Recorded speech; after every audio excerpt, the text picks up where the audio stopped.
चिंता संतानहंतारो यत्पादाम्बुजरेणवः बीजानां सान्निजाचार्य प्रणमामि मुहुर्मुहुः यदनुग्रहतो जन्तुः सर्वदुःखान्तिको भवेत् तमहं सर्वदा वन्दे श्रीमद्वल्लभनन्दन अज्ञानतिमिरान्धस्य ज्ञानाञ्जनशलाकया चक्षुरुन्मीलितं येन तस्मै श्रीगुरवे नमः।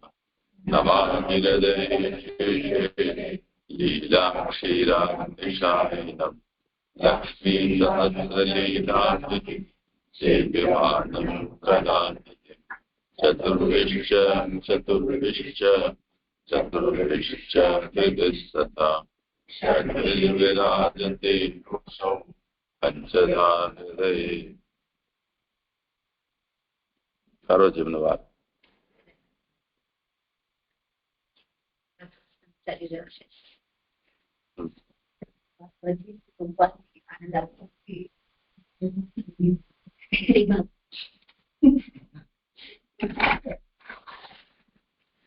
આનંદરૂપ હરિનું ભગવત શાસ્ત્ર પ્રથમ સ્કંદ ચાલી રહ્યો છે. એની અંદર છઠ્ઠો અધ્યાય છે કે નારદ ભક્તિનું સ્વરૂપ કહી રહ્યા છે. એમાં ગયા અધ્યાયની અંદર આપણે જોયું કે નારદજીને જ્ઞાન અને ઐશ્વર્ય એ સનક વગેરે ઋષિઓએ આપ્યા અને ત્યાર પછી એ પધાર્યા. ત્યારે હવે વ્યાસ એ નારદને પ્રશ્ન કરે છે. એ આ છઠ્ઠા શ્લોકની અંદર પહેલા શ્લોકમાં એમાં કીધું કે દેવર્ષિના જન્મ અને કર્મનું એ પ્રમાણે શ્રવણ કરીને સત્યવતીના પુત્ર વ્યાસે ફરીથી તેમને પ્રશ્ન કરે. એ ત્યાર પછી બીજા શ્લોકની અંદર 3 શ્લોકથી પ્રશ્ન કરે છે વ્યાસે અને ત્યાર પછી ચોથા શ્લોકની અંદર એટલે કે પ્રાથમિક વયમાં રહેલા તમે શું કર્યું એ પ્રશ્ન પૂછ્યો છે. હવે પહેલા પ્રશ્નનો ઉત્તર છે એ 27મા શ્લોક સુધી નારદજી આપી રહ્યા છે. એમાં પહેલું કીધું કે 5મા શ્લોકની અંદર કે મને જ્ઞાનનો ઉપદેશ કરનારા સંન્યાસીઓ ગયા ત્યારે પ્રાથમિક વયમાં રહેલા એ મેં આ કર્યું કે છે. એટલે કીધું કે બ્રહ્મ જાણનારાએ પણ ભગવાનની પ્રાપ્તિ માટે પ્રયત્ન કરવો જોઈએ. ત્યાર પછી શ્લોક 6 ની અંદર જોયું કે 6 થી 8 શ્લોકમાં નારદજીને વિઘ્ન હોવાપણું અને એક શ્લોકથી તેનો નાશ કહે છે. એટલે કે નારદજીને 6 થી 8 શ્લોકમાં વિઘ્ન થયું એ કહે છે અને ત્યાર પછી એક શ્લોકમાં એમને નાશ કહે છે. કારણ કે ભગવાન જો અનુકૂળ હોય તો આગળની અવસ્થા પ્રાપ્ત કરવી, તેમ ન હોય તો ન કરવી. ત્યાર પછી હવે છઠ્ઠા શ્લોકની અંદર નારદજી તો ભગવાનની રાહ જોવે છે એ 3 શ્લોકથી કીધું. અને ત્યાર પછી 7મા શ્લોકની અંદર તે વિષયમાં માતાના સ્નેહનું બંધન જ થયું પરંતુ તેનું કાર્ય ન થયું, તેમ કાર્ય થયું હોય તો વિષયોમાંથી મારું પણ બંધ થાત એ અભિપ્રાયથી શ્લોક કયો. અને છઠ્ઠા શ્લોકની અંદર કીધું કે એમની માતા સ્વતંત્ર ન હતા એટલે એમનો યોગ અને ક્ષેમ પણ એ ઈચ્છતી હતી પણ એ શક્તિવાળી કરવા માટે ન હતી. જેમ કાષ્ટની બનાવેલી સ્ત્રીની પેઠે એ લોક ઈશ્વરને વશ છે. હવે શ્લોક 8 અહમ ચ પાન નંબર 156 અહમ ચ તદ બ્રહ્મકુલે ઉસીવામ તત અવિક્ષયા દિગ્દેશ કાલ અવ્યાપ્નુપન્નો બાલક પંચહાયનઃ. અને દિશા દેશ અને કાલને ન જાણનારો 5 વર્ષનો બાલક હું તેની રાહ જોઈને તે બ્રાહ્મણોના ઘરમાં રહેતો હતો. શ્રી સુબોધિનીજી ચ અને શબ્દથી એમ કહેલું છે કે જે માતા ઈશ્વરને અધીન હતી તેમ હું પણ ઈશ્વરને અધીન હતો. હું વિશેષ પ્રકારે ઈશ્વરને અધીન હોવાથી આ જુદું કહેલું છે. એટલે કે છે કે ચ અનેથી કે જેમ માતા મારા ઈશ્વરને અધીન હતા તેમ હું પણ ઈશ્વરને અધીન હતો પરંતુ હું ઈશ્વરને પણ હું વિશેષ પ્રકારે હતો કારણ કે નારદજી ભગવાનની પ્રતીક્ષા કરી રહ્યા હતા. તે બ્રાહ્મણોના ઘરમાં એટલે કે માના શેઠ બ્રાહ્મણોના ઘરમાં. આથી મારામાં અન્ન વગેરેનો દોષ ન હોવાનું કહેલું છે. એટલે નારદજી કહે છે કે હું માતા જ્યાં રહેતા હતા એ માના શેઠ બ્રાહ્મણોના ઘરમાં રહેતા હતા એટલે એમને અન્ન વગેરેનો દોષ ન હતો. તેની રાહ જોઈને એટલે કે માતાથી થયેલ વિઘ્ન ન રહે તેની રાહ જોઈને એટલે કે નારદજી રાહ જોતા હતા કે માતા એમને વિઘ્નરૂપ હતી એના માટે એ રાહ જોઈ રહ્યા હતા ભગવત પ્રાપ્તિ માટેની. પૂર્વ વગેરે દિશાઓ, પોતાનો દેશ વગેરે દેશો, દિવસ રાત્રિ વગેરે કાલને હું જાણતો ન હતો. તેથી ક્યાં રહેવું, ક્યારે નીકળી જવું અને જ્ઞાન વિનાનો હું હતો. એટલે નારદજી કહી રહ્યા છે કે પૂર્વ વગેરે દિશાઓ હોય, દેશ છે કે દિવસ છે, એનું કાળ એ હું કઈ કશું જાણતો ન હતો. એટલે ક્યાં રહેવું, ક્યારે નીકળી જવું એ જ્ઞાન વિનાનો હું હતો. આથી લૌકિક વિષયનું જ્ઞાન ન હોવાનું કહ્યું છે. તેથી તે લૌકિકના જ્ઞાનથી પણ બંધન અને ભગવાનનું બી સ્મરણ થયા નહીં. એટલે નારદજીને લૌકિકનું જ્ઞાન ન હતું એટલે એમને એનું બંધન ના થયું અને એના કારણે એમને ભગવાનનું સ્મરણ જ રહ્યું. બાલક હતો તેથી વિષયોના સંબંધ વિનાનો હતો અને 5 વર્ષનો હોવાથી બીજા બ્રાહ્મણ શેઠનું પરાધીનપણું ન હતું. એટલે કે એ બાલક હતા અને 5 જ વર્ષના હતા એટલે એમને એ બીજા બ્રાહ્મણના ઘરે રહી રહ્યા હતા માતાને ત્યાં, એટલે એમને શેઠનું પરાધીનપણું પણ ન હતું. અહીંથી જે શ્લોક સંપન્ન થયો. આ શ્લોકમાં સુરતની જે વ્યાખ્યા છે સમજાતી પહેલી પંક્તિમાં જ એક તો અહીંયા ઈશ્વરને અધીન હતો,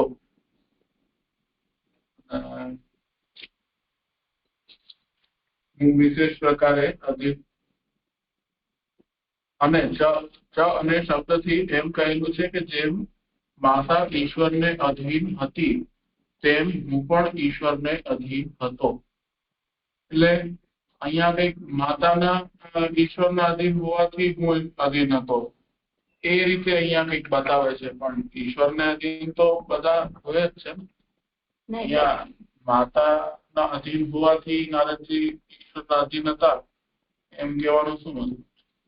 એટલે એમાં એવું છે ને કે નારદજીને તો ભગવાનની પ્રાપ્તિ થઈ હતી, ગયા જન્મનું જ્ઞાન હતું, એમને તો સ્મરણ હતું જ કે મને હવે ભગવત પ્રાપ્તિ થશે, પણ અત્યારે અંતરાય છે એટલે એના કારણે સ્મરણ હતું નારદજીને. એટલે એમને એવું હતું કે માતાથી એમને છૂટે તો હું ભગવાનની પ્રાપ્તિ કરું, પણ એમને માતા વિઘ્નરૂપ રહ્યા હતા કારણ કે માતાને છોડી ના શકે ને લૌકિકની રીત પ્રમાણે, પણ એના કારણે આ વિઘ્ન હતું. એવું જે મને સમજાય.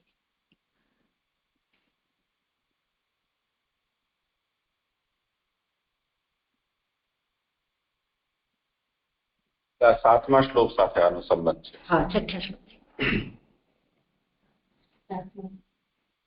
હા, 7મા ને પછી યોગ અને ક્ષેમથી. ઈશસ્ય હિ વશે લોકે લોકો યોષા દારૂમયી યથા. એમાં માતાના માટે કહ્યું ને કે જેવી રીતે ઈશ્વરને વશ તે હતી તેમ. તે પછી અહંચ હું પણ. તો શ્લોક ભલે વિભક્ત થઈ ગયો છે પરંતુ શ્લોકનો અનુવાદ છે. હા, બીજું એ પૂછવું હતું કે અહીંયા જે બ્રાહ્મણને અતિ પરાધીન પણ ન હતો એ વસ્તુ પણ એ વાત પણ ન સમજાય. એટલે એક રીતે જોવા જાઓ તો એ વિષયથી જાણતા નતા બધા અને એ રીતે મોહમાયા જેવું, એટલે એ લોકો એમને હતું નહીં નારદજીને, પૂર્વજન્મના પણ એમને સંસ્કાર હતા. એ રીતે નારદજી માટે જોઈએ તો ઠીક છે, પણ અહીંયા તો બી પરાધીનપણું ન હતું કેમ કે અન્ન ઇત્યાદિ જે છે એ તો વૃત્તિથી થાય છે. એ જે બ્રાહ્મણ ચલાવતા હશે ને એમને અન્ન ઇત્યાદિ. પરાધીનતાનો મતલબ માં નોકર હતી, હું નોકર નતો એ અર્થ. નોકર હોય તો માલિકને અધીન હોય, પણ નોકરની સંતતિ છે એના ઉપર એ જાતનું આધિપત્ય ન હોય એ જાત.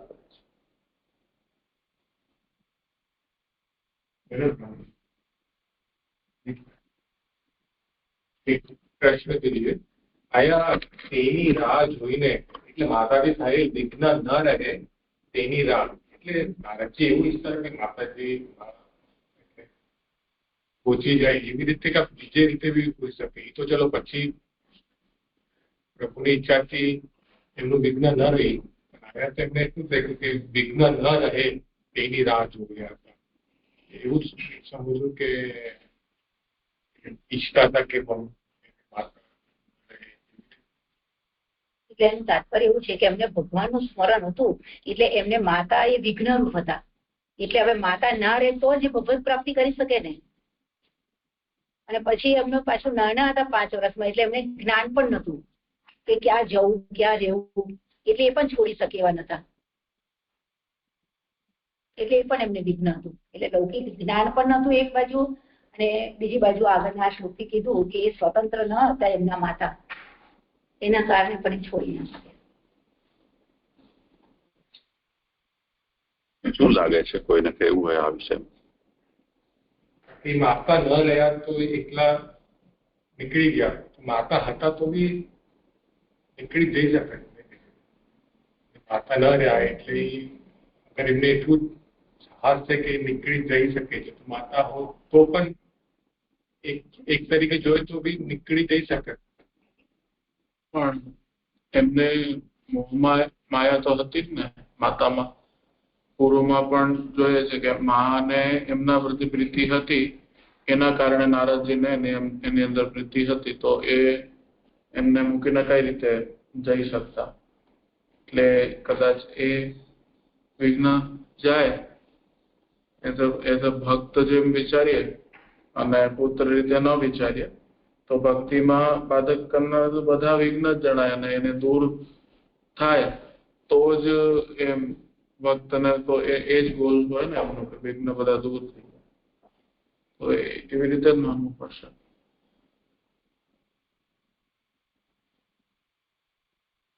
માતાનો તો સ્નેહ અને એમને નારદજી પ્રત્યે એટલું મમત્વ હતું જ. એમ નારદજી ભલે મુક્ત થઈ ગયા હતા એ બધાથી, તો બંધન તો એનું રહ્યું જ ને. એ આગળના શ્લોકોમાં આ જ વિષય બધા આવ્યા હતા.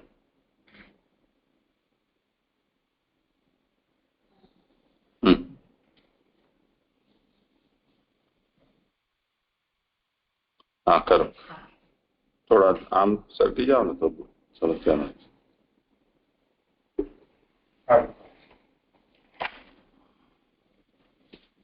ભગવાને પણ મને કઈક જ્ઞાન થાય તે માટે તેટલા સમય સુધી વિઘ્ન રાખ્યું. જ્ઞાન થયું ત્યારે તો તેને દૂર કર્યું, એમ નીચેના શ્લોકમાં કહે છે. એટલે કે જે નારદજીને હવે જ્ઞાન નહોતું અને એમના માટે આજે 6 થી 8 શ્લોકમાં વિઘ્ન બતાવ્યું, ત્યાર પછી કહે છે કે હવે મને કંઈક જ્ઞાન થાય તેટલા સમય સુધી અમને વિઘ્ન રાખ્યું, અને જ્ઞાન થયું એટલે તેને દૂર કર્યું, એમ નીચેના શ્લોકમાં કહે છે. એકદા નિર્ગતામ ગેહાદ દુહંતિમ નિશી ગામ પથી સર્પઃ અદસત પદ સ્પૃષ્ટઃ પૃષ્ટઃ કૃપણામ કાલચૂડિતઃ. એક સમયે ઘરમાંથી બહાર ગયેલી, રાત્રે માર્ગમાં ગાયને દોરતી, તેને કાલે પ્રેરણા કરેલો, પગથી સ્પર્શ કરેલો સર્પ ડસ્યો. સુબોધિનીજી, એક સમયે એટલે જ્યારે બધાએ ગૃહસ્થો પોતપોતાના કામમાં રોકાયેલા હતા ત્યારે ઘરમાંથી બહાર ગયેલી મારી માને સર્પ ડસ્યો. ઘરમાંથી બહાર ગયેલી હોવાથી ઘરમાંથી સ્મશાન લઈ જવાનો ક્લેશ પણ રહેલ નહીં, અને ગાયનો સ્પર્શ થતા તેની શુદ્ધિ થયેલી. એટલે નારદજી કહે છે કે એક સમયે જ્યારે બધા ગૃહસ્થો પોતપોતાના કામમાં રોકાયેલા હતા તે વખતે ઘરમાંથી જ્યારે મારી માં બહાર નીકળી ત્યારે એમને સર્પ ડસ્યો, અને જે ઘરમાંથી બહાર ગયેલી છે એનાથી કીધું કે એટલે ઘરમાંથી એને સ્મશાને લઈ જવાનો ક્લેશ પણ રહેલ નહીં, અને ગાયનો સ્પર્શ થયો એનાથી એની શુદ્ધિ કહેલી છે. ગાયને દોહતી શબ્દથી તે ઉત્તમ કાર્યમાં રોકાયેલી હોવાનું કહેલું છે. માર્ગમાં રહેલો સર્પ એ ભગવાનની પ્રેરણાથી તેની પાસે આવ્યો. એટલે કે ગાયને દોહતા હતા એટલે ઉત્તમ કાર્યમાં રોકાયેલા હતા, અને માર્ગમાં રહેલો સર્પ એ ભગવાનની પ્રેરણાથી જ તેમની પાસે આવ્યો. ભગવાને આ કરેલું તેમ જણાવવા પગથી સ્પર્શ કરેલો શબ્દોથી તેનો અપરાધ કહ્યો. વાસ્તવિક રીતે તો તેનો પણ દોષ ન હતો અને તે સર્પનો પણ દોષ ન હતો, એમ કાલે પ્રેરણા કરેલો શબ્દથી કહેલું છે. એટલે કે કાલ વગેરે ભગવાનની ઈચ્છા પ્રમાણે કાર્ય કરનારા હતા. એટલે કે છે કે ભગવાને આ કરેલું કે પગથી જે સર્પ પગનો સ્પર્શ થયો અને એમની માતાને સર્પ ડસ્યો એ અપરાધ થયો, પણ વાસ્તવિક રીતે તો એ દોષ ન હતો, કારણ કે એ માતાનો પણ દોષ ન હતો અને સર્પનો પણ દોષ ન હતો, પણ આ કાલે પ્રેરણા કર્યો. તો કાલે પ્રેરણા એટલે કે કાલ એટલે કે વગેરે ભગવાનની ઈચ્છા પ્રમાણે કરનારા છે, એના કારણે એમને સર્પ ડસ્યો. સંજયજી આ કીધું ને કે સ્મશાન લઈ જવામાં ક્લેશ પણ ન રહે, એટલે કે ઘરમાંથી જે કીધું ઘરમાંથી બહાર ગયેલી, એટલે બહાર જે સર્પદંસ્યો એટલે બહારથી એમને સ્મશાને લઈ જવામાં ક્લેશ ન રહે, એટલે પછી એમને ઘરે લઈ જાય કે એવું કશું ના હોય, એ કેવી રીતે સમજ? એવું જ લાગે છે. બહારથી પછી અહીંયા ઉત્થાનિકામાં જે કહ્યું ને કે જ્ઞાન થયા પછી એમના વિઘ્ન હટ્યા, અને ત્યાર સુધી પ્રભુએ રાખ્યા વિઘ્નો. તો અહીંયા જ્ઞાન કયું જ્ઞાન સમજવું?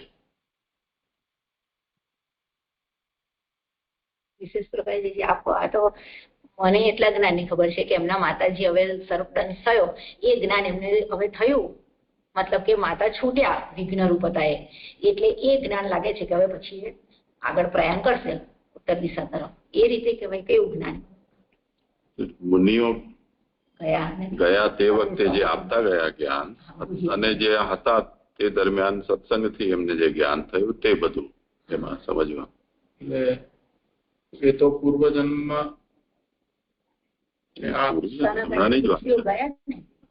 ચતુર્માસ કરીને અને જ્ઞાન આપતા ગયા. પ્રસંગ ચાલુ છે એ જન્મ ની વાત આવી ને તો એમાં થોડું એટલે આ ક્લેશની જ ક્લેશ લેવાનો.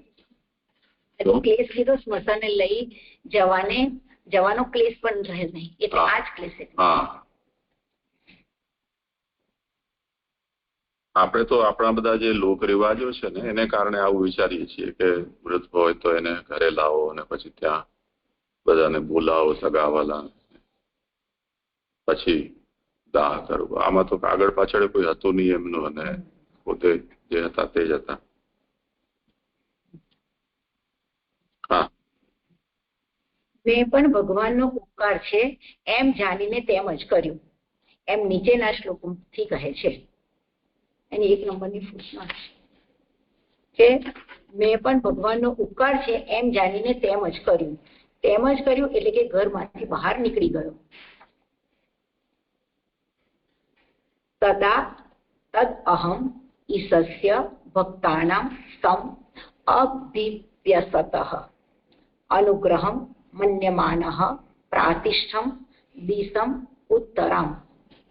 ત્યારે ભક્તોનું કલ્યાણ ઈચ્છતા ઈશ્વરની તે કૃપા હોવાનું જાણતો હું ઉત્તર દિશા તરફ ચાલી નીકળ્યો.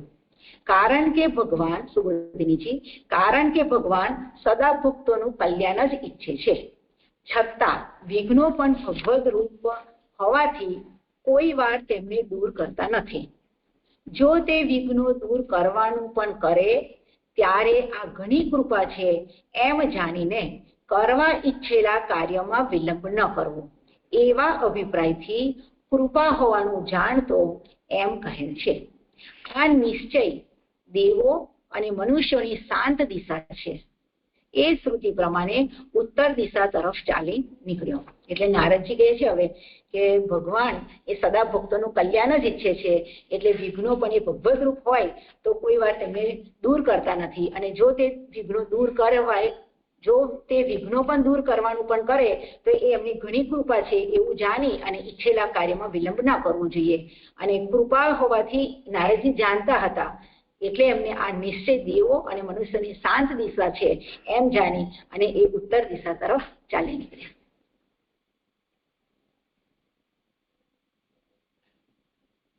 જે આવે છે ને નિશ્ચય દેવો અને મનુષ્યોની શાંત દિશા છે, ત્યાં શું છે તેનું વાક્ય શું સંદર્ભ છે? શ્રુતિનું વાચન છે, વેદ વચન છે.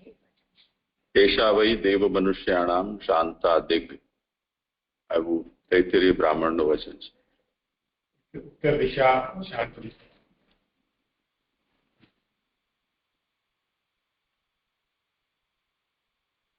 ભગવાને કરેલ હોય તેમાં વિઘ્ન થતા નથી એમ જણાવવા ભૂમિ, જલ અને વૃક્ષો હું ઓળંગી ગયો એમ નીચેના 2 શ્લોકથી કહે છે, જે શ્લોકાર્થ છે.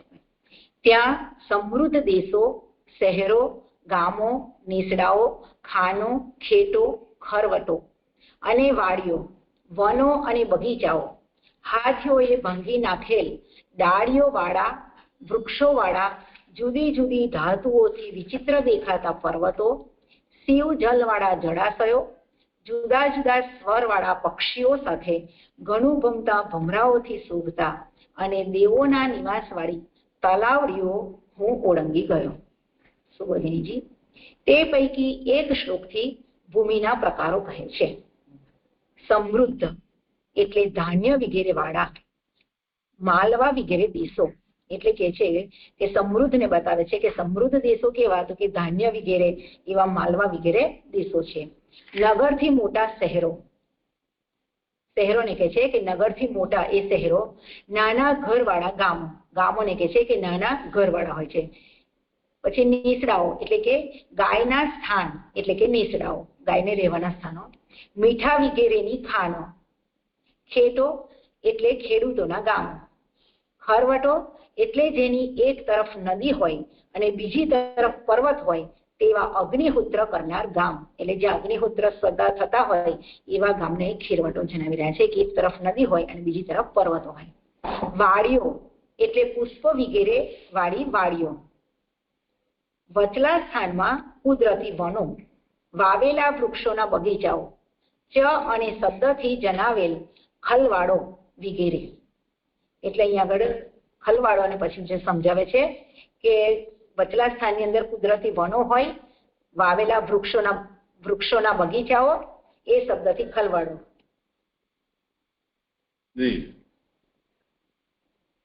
અને ખેતરમાંથી ધાન કાપે અને રાખે એ સ્થાનને જે આમાં ચકાર જે છે ને, વનાન, ન્યુપવનાન, નીચ, વનો અને ઉપવનો. વનનો મતલબ જે કુદરતી રીતે ફૂલી પાલ્યા હોય તે, અને ઉપવનનો મતલબ બગીચાઓ આપણે બનાવી લેતા હોઈએ તેવા. અને જે ચકાર છે એનાથી ખલાદીની, ચકારનો અર્થ અહીંયા કર્યો છે ખલ.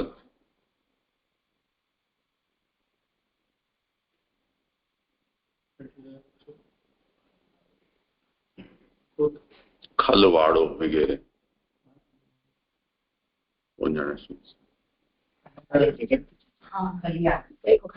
હા, એટલે ખેત ખલિહાન એ હિન્દીની અંદર તો શબ્દનો પ્રયોગ છે, પણ ખલિહાન નો મતલબ જેને ગોચર કહી શકાય તેવું હોય એવું અનુમાન છે.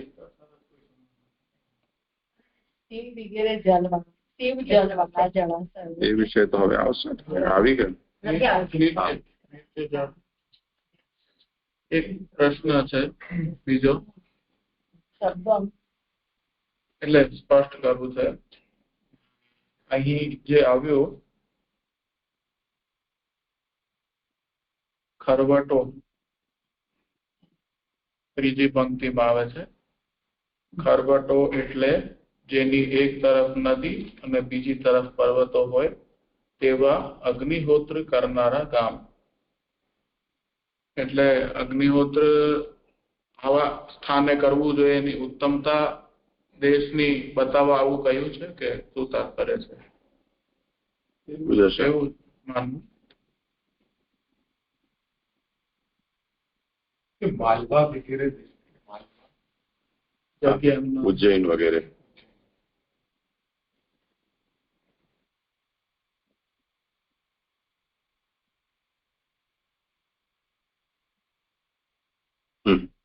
બારમો શ્લોક છે.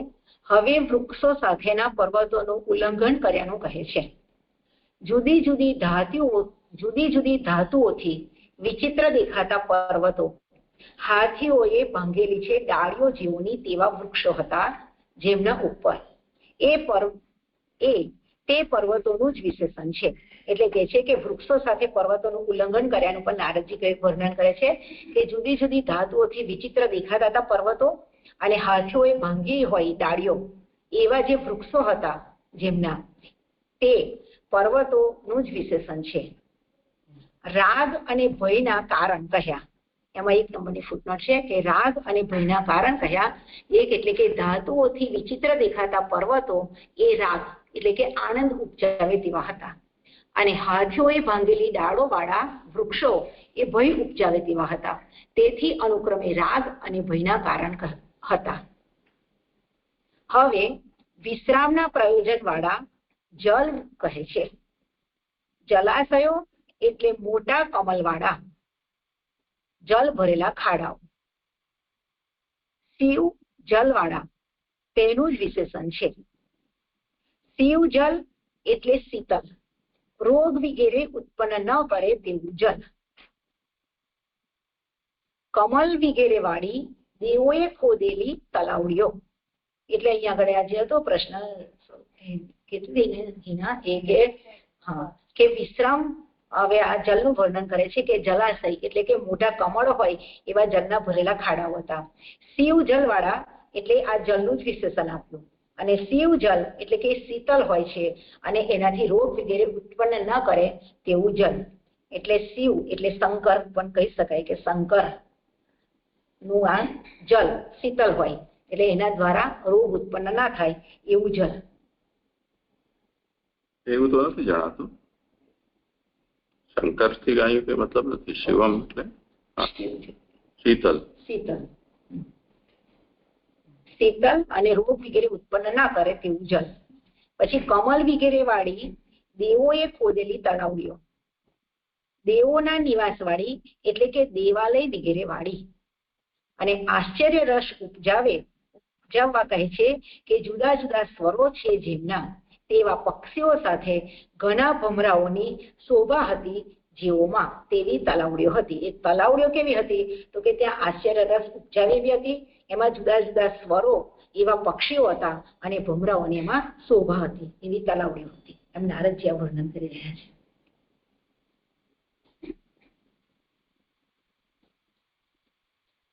દેવોએ ખોદેલી એ જરા એવું લાગે છે. શું ખબર એનો શું અભિપ્રાય છે? નલિની એનો અર્થ કરેલો છે કે કમલાદિ યુક્ત દેવ ખાતા, એટલે દેવોએ ખોદેલી કે દેવો માટે, એવો અર્થ કરી તો વધારે સારું છે. પણ જે તાત્પર્ય છે કે આપણા ઉત્તર ભારતમાં તો ઓછો રિવાજ છે, જલાશય હોય ત્યાં દેવ મંદિર બનતા હોય છે. બાકી દક્ષિણ ભારતમાં દેવાલયના માટે એનું પોતાનું વ્યક્તિગત ઉપયોગ માટેનું તળાવનું નિર્માણ અલગથી કરવામાં આવતું હોય છે કે જ્યાં દેવના ઉપયોગ માટેનું જલની ઉપલબ્ધિ થઈ જાય અને આજે સ્નાન યાત્રા વગેરે છે ઉત્સવ છે એ પણ ત્યાં મનાવાતા હોય. તો કમલાદિ યુક્ત દેવ ખાતા. હા, હવે નારદજીની જે યાત્રા છે એમાં કદાચ એવા પણ કોઈ જલાશયો આવ્યા હોય કે જે દેવતાઓ દ્વારા નિર્મિત હોય તો એવો અર્થ થાય કે દેવોએ ખોદેલી, અને અન્યથા એમ સમજવું જોઈએ કે દેવોના માટે.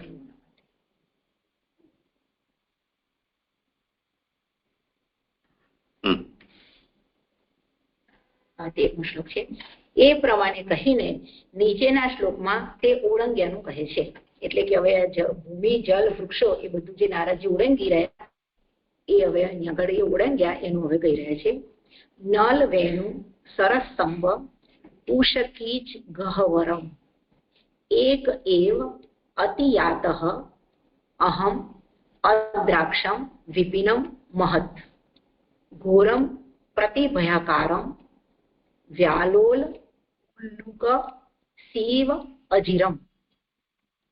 ઓળંગેલા એકલાએ મેં બરુ, વાંસ અને શ્વેત બરુના જથ્થા અને કુશ તથા કીચથી ગહન ઘોર ભયને પણ ભય ઉપજાવે તેવા દેખાવ વાળું સર્પ, ઘુવડ અને શિયાળોના આંગણા રૂપ મોટું વન જોયું. સુબોધિનીજી, બરુ, વાંસ અને શ્વેત બરુના જથ્થા, કુશ અને કીચકાહા એટલે કે પોલાન વાળા જાડા વાંસો, તેઓથી ગહન મોટું વન હું એકલો ઓળંગી ગયો. અહીં વનના કેટલાક પ્રદેશ ઓળંગ્યાનું કહેવા ઈચ્છેલું છે અથવા ઉપર કહેલા સ્થળોને હું ઓળંગી ગયો. એટલે નારદજી વર્ણન કરી રહ્યા છે કે આ બરુ, વાંસ, શ્વેત બરુ એના જથ્થા, આ બધા જ પોલાણવાળા જાડા વાંસો એનાથી મોટું ગહન મોટું વન હતું એવું એકલો જ ઓળંગી ગયો અને વનના કેટલાક પ્રદેશો ઓળંગ્યાનું કહેવા આ કહેલું છે કે ઉપર કહેલા સ્થળોને હું ઓળંગી ગયો. પહેલા જુદા જુદા સ્થળે બીજા મુસાફરો પણ હતા, પરંતુ ઘોર મોટું વન તો મેં એકલાએ જ જોયું. તે ભય ઉત્પન્ન કરે તેવું હોવા છતાં પણ મને ભય થયો નહીં. એવા અભિપ્રાયથી કહે છે કે વાઘે ફાડી ખાધેલા જનાવરોના માંસ વગેરેને લીધે તે ઘોર હતું. ભયને પણ સામો ભય કરે તેવો દેખાવ હતો જેનો તેવું હતું. વાઘ વગેરે પણ તેનાથી ભય પામતા એવો અર્થ છે. એટલે કે છે કે આ જંગલ એવું હતું કે એકદમ ઘોર હતું અને એ ભયને પણ સામો ભય કરાવે તેવો દેખાવ એ આ જંગલનો હતો. અને વાઘ વગેરે ને પણ તેનાથી એ વાઘ વગેરે પણ આનાથી ભય પામતા હતા. સર્પ ગુડ અને શિયાળોના આંગણારૂપ શબ્દથી એમ કહેલ છે કે વચમાં વૃક્ષ વિનાના પ્રદેશ પણ ભયાનક હતો. વ્યાલાહા એટલે સર્પો, ઉલુકાહા એટલે ગુવડો, શિવાહા એટલે શિયાળો, તેઓનું આંગણું હોવાથી તેઓએ ખાધેલા માંસ વગેરે વાળું હતું. એટલે આ જંગલ કેવું હતું તો કે એની અંદર સર્પો, ગુવડો અને શિયાળો એ બધાએ માંસ પણ ખાધેલું હતું. એવું આ ભયાનક જંગલ હતું. એટલે જે શ્લોક સંપન્ન થયા. કઈ વિચારણી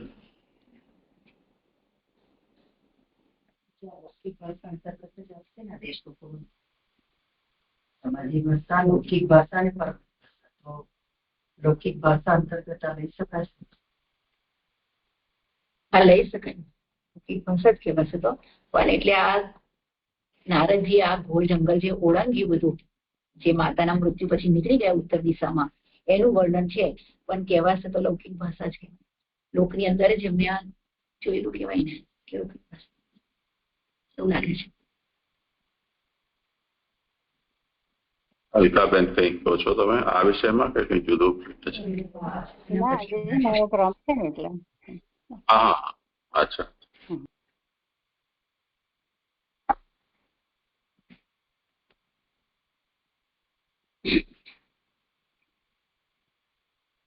કરું જીજે? હા, એક ક્ષણ. આ વિષય મને એમ કે આ પ્રશ્ન ઉપર તમે કઈ કહી રહ્યા છો, કોઈને આ સંબંધમાં કઈ કહેવું છે?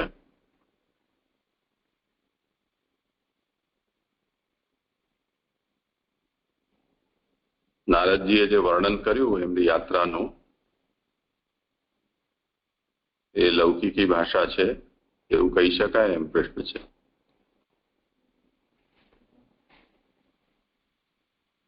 એવું જણાતું તો નથી, કેમ કે જે પ્રકારે ત્યાં વર્ણન કર્યું હતું ભાગવત ગ્રંથમાં, 3 ભાષાનું અંગીકાર છે જેની અંદર, અને જેમાં પરમત ભાષા એમાં લૌકિક ભાષાનું જે વર્ણન હતું તે પ્રકારે અહીંયા જણાતું નથી, કેમ કે અહીંયા વ્યાસજીને સમજાવવા માટે એમને કહી રહ્યા છે અને વાણી વ્યાસ નારદજી ની છે. મને અહીંયા એટલે એવું જણાતું નથી કે લૌકિક ભાષા. આજે જે દંડવત પ્રણામ. એટલે મને એવું લાગે છે કે આ લૌકિક ભાષા કહી શકાય.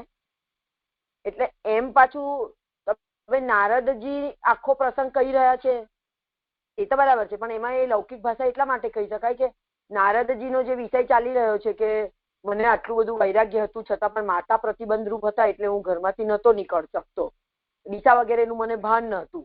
અને પછી જેવો પ્રતિબંધ દૂર થયો ને કશું પણ વિચાર્યા વગર એ ઉત્તર દિશા તરફ નીકળી ગયા, જે થવાનું હશે એ થશે એમ સમજીને. તો એ નીકળી ગયા પછી જે આ જંગલોનું ને બધું જે વર્ણન આવ્યું એમાં અમુક જગ્યાઓ તો એવી આવી કે જ્યાં આગળ મુસાફરોનો પણ દેખાતા બંધ થઈ ગયા, ભયને પણ ભય પમાડે તેવી.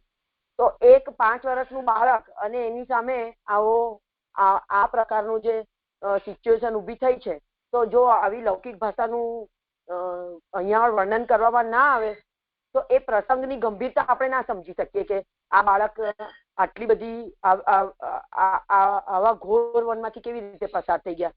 એટલે નારદજી આગળ કહે છે કે ભગવત કૃપા વગર હું પોતે તો કશું કરી શકું એમ જ નહોતો. તો ભગવત કૃપા કેવી થઈ એમના પર એ વિષયને ઉપસ્થિત કરવા માટે આ લૌકિક ભાષાથી આટલી બધી પ્રકારે 3-4 શ્લોકોથી લૌકિક જંગલોનું વર્ણન આવ્યું એવું મને જે લાગે છે.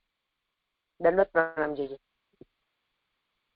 મેં આ બરાબર અને કદાચ આપણને કહેવું હોય તો આપણે એમ કહી શકીએ કે હજી તો વ્યાસજી સમાધિ લગાવશે, હજી તો લગાડી જ નથી સમાધિ.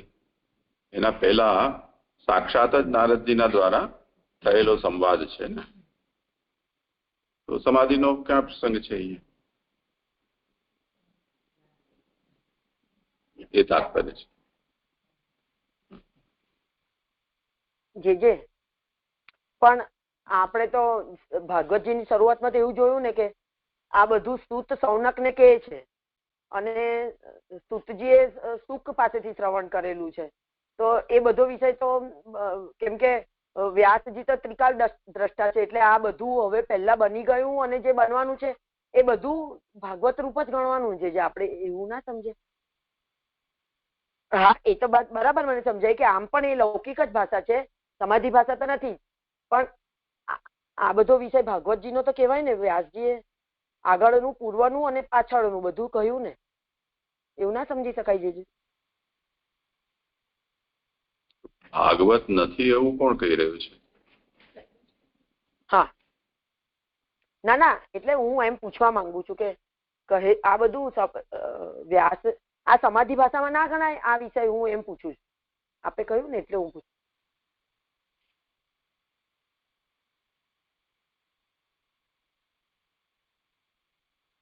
સમાધિ ભાષા એનો મતલબ આપણે એમ સમજવો પડશે કે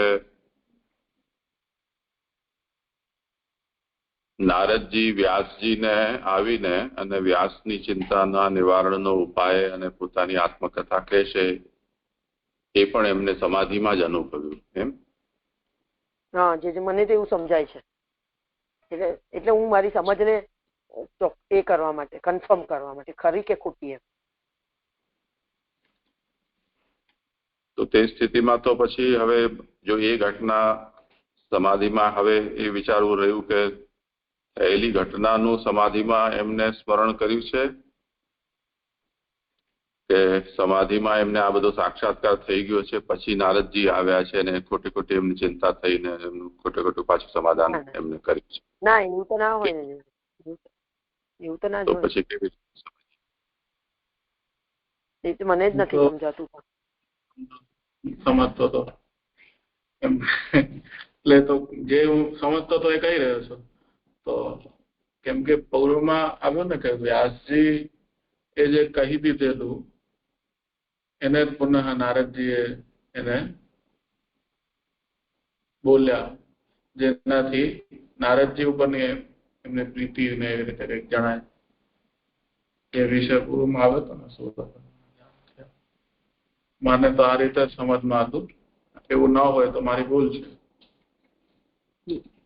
એ જે એમના પ્રીતિનો વિષય થયો એનો તાત્પર્ય એ થયો કે જે પ્રશ્નો કરવામાં આવ્યા છે એ પ્રશ્નો સારી રીતે સમજી ગયા.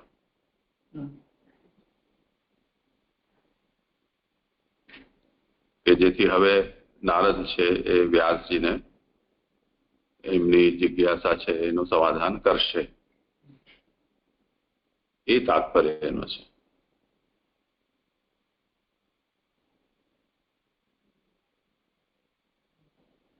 હા હા, કરો અલકાબેન.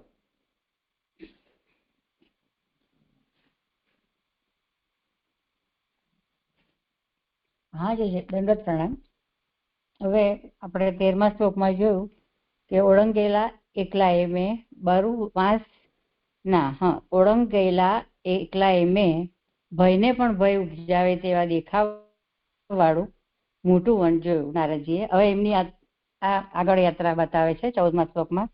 પરિશ્રાંતે ઇન્દ્રિયાત્માહમ ત્રટપારિતો બુભુક્ષિતઃ સ્નાત્વા પીત્વા હૃદય નદ્યા ઉપસ્પૃષ્ટો ગતવ્યથઃ. શ્લોકાર્થ: ઘણું થાકેલ ઇન્દ્રિયો અને દેહવાળો, તરસથી અભિભવ પામેલો, ભૂખ્યો થયેલ હું નદીના ધરામાં સ્નાન કરી જલપાન કરી આચમન કરી દુઃખ રહિત થયો. સુબોધિનીજી, પહેલા ભગવાનનું ચિંતન કરીને ગયેલ હોવા છતાં પણ ઘણું ભયાનક વન જોઈને બહિર્મુખ થતા પરિશાંતે ઇન્દ્રિયાત્મા એટલે સર્વ તરફથી ઘણું થાકેલ ઇન્દ્રિયો અને આત્મા એટલે દેહ હતો જેનો તેવો થયો. તેમજ તરસથી અભિભવ પામેલો અને ભૂખ્યો થયો. કોઈ એક નદીમાં પાર્વતીનો કુંડ થયેલ ધરો હતો.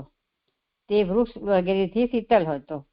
ત્યાં સ્નાન કરી અને જલપાન કરીને ફરીથી આત્માનું ચિંતન કરવા ઉપસ્પૃષ્ટ કે આચમન કર્યું. માત્ર ચિંતન કરવાથી જ અંતઃકરણનું દુઃખ દૂર થાય અને દેહ તથા ઇન્દ્રિયોનું દુઃખ સ્નાન અને જલપાન વગેરેથી દૂર થયું. આ શ્લોક સંપન્ન થયો છે 14મો. કરો ભલે આગળ. જે પ્રશ્ન છે પેલી લાઈનમાં કહી ગયા છે કે આ ઘણું ભયાનક વન જોઈને બહિર્મુખ થતા એ પૂર્વ શ્લોકમાં એવું આવ્યું કે એમને ભય ન થયું એનો મતલબ સમજાવે છે. પણ આયા એવું કહી રહ્યા છે કે એ ભયાનક વન જોઈને બહિર્મુખ થતા તો એને કેવી રીતે સમજવું?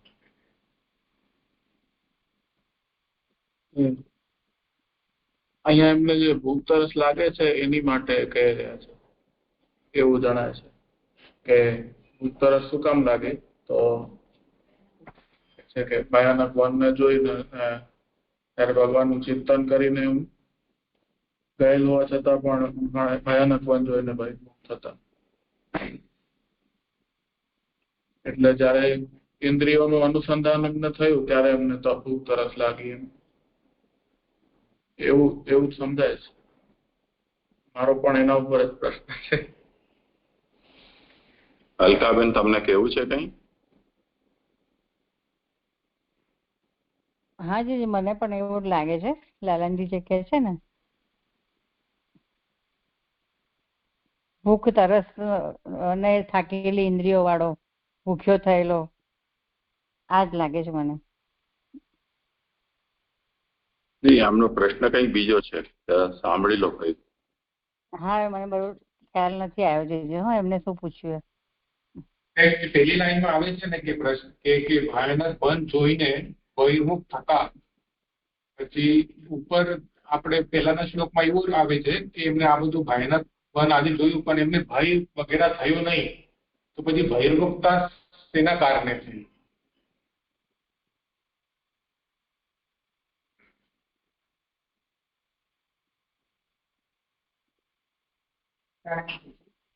અને એવું સમજાય છે અહીંયા કે જે ભગવાનનું તો ચિંતન કરતા હતા પરંતુ એમણે ત્યાં ભયાનક વન જોયે નથી, ભય તો ના પામ્યા પણ બહિર્મુખ થયા. અને બહિર્મુખ થયા એટલે એમને આત્મા દેહ જેવો લાગ્યો અને એમને ભૂખ ને તરસ લાગ્યા.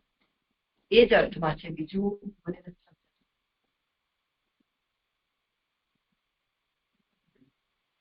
ઘણી થાકેલી ઇન્દ્રિયો પણ કહ્યું છે ને, એટલે બધું જોઈને એટલા થાકી ગયા, એમની ઇન્દ્રિયો થાકી ગઈ અને હવે એમને આ બધું લાગવા માંડ્યું. આત્માદેવ સરસથી અભિભવ પામેલા, ભૂખ્યા થયા પોતે, એવી રીતે બધું જે અનુભૂતિ થઈ એટલા માટે થઈ થાકી ગયા. ભય તો ના લાગ્યો, ભય તો વિમુક્ત થયા કારણ કે ચિંતન કરતા હતા છતાં પણ આવું ભયાનક વન જોયું એટલે એનાથી થોડા વિચલિત થયા. એટલે એમને પછી આત્મા દેહ છે એવું એમને ભાન થયું ને એને કારણે એમને ભૂખ તરસ લાગી.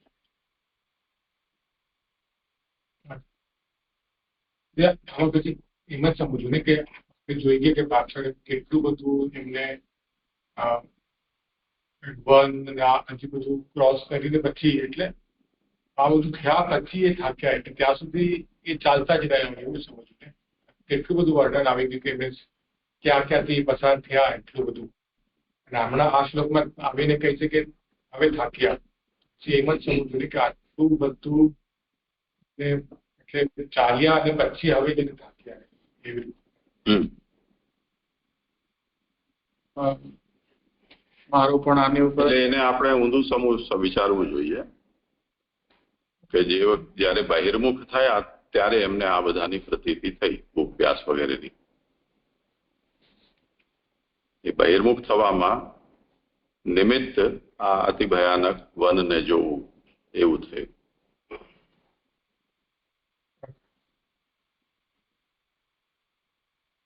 આપણે એવો અનુભવ તમે લોકો કર્યો છે કે નહીં ખ્યાલ નથી, પણ જેમ ગિરિરાજજીની પરિક્રમામાં જે લોકો જતીપુરાથી આરંભ કરતા હોય એ લોકોનો જુદો વિષય છે, એમનો અનુભવ હશે. પણ માનેવર તરફથી કે ગોવર્ધન તરફથી પરિક્રમાનો આરંભ કરીએ તો જતીપુરા સુધી આવતા કોઈ પણ પ્રકારનો ભૂખ, પ્યાસ, થાક લાગતી નથી. માનસિક ગંગા ક્રોસ કરીને ઉદ્ધવકુંડ તરફ જઈએ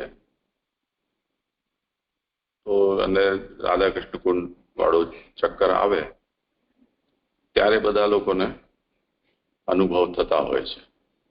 કેમ કે ન તો ત્યાં ગિરિરાજજીના દર્શન થાય, ન ત્યાં કોઈ એવી વૃક્ષાવલીઓ છે, કંઈ જ નથી.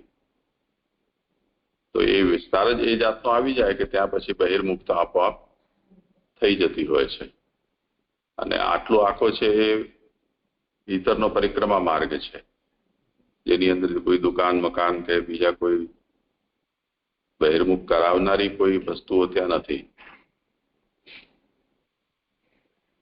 તો કંઈક આ જાતનું અહીંયા વિચારી શકાય એવું મને લાગે છે.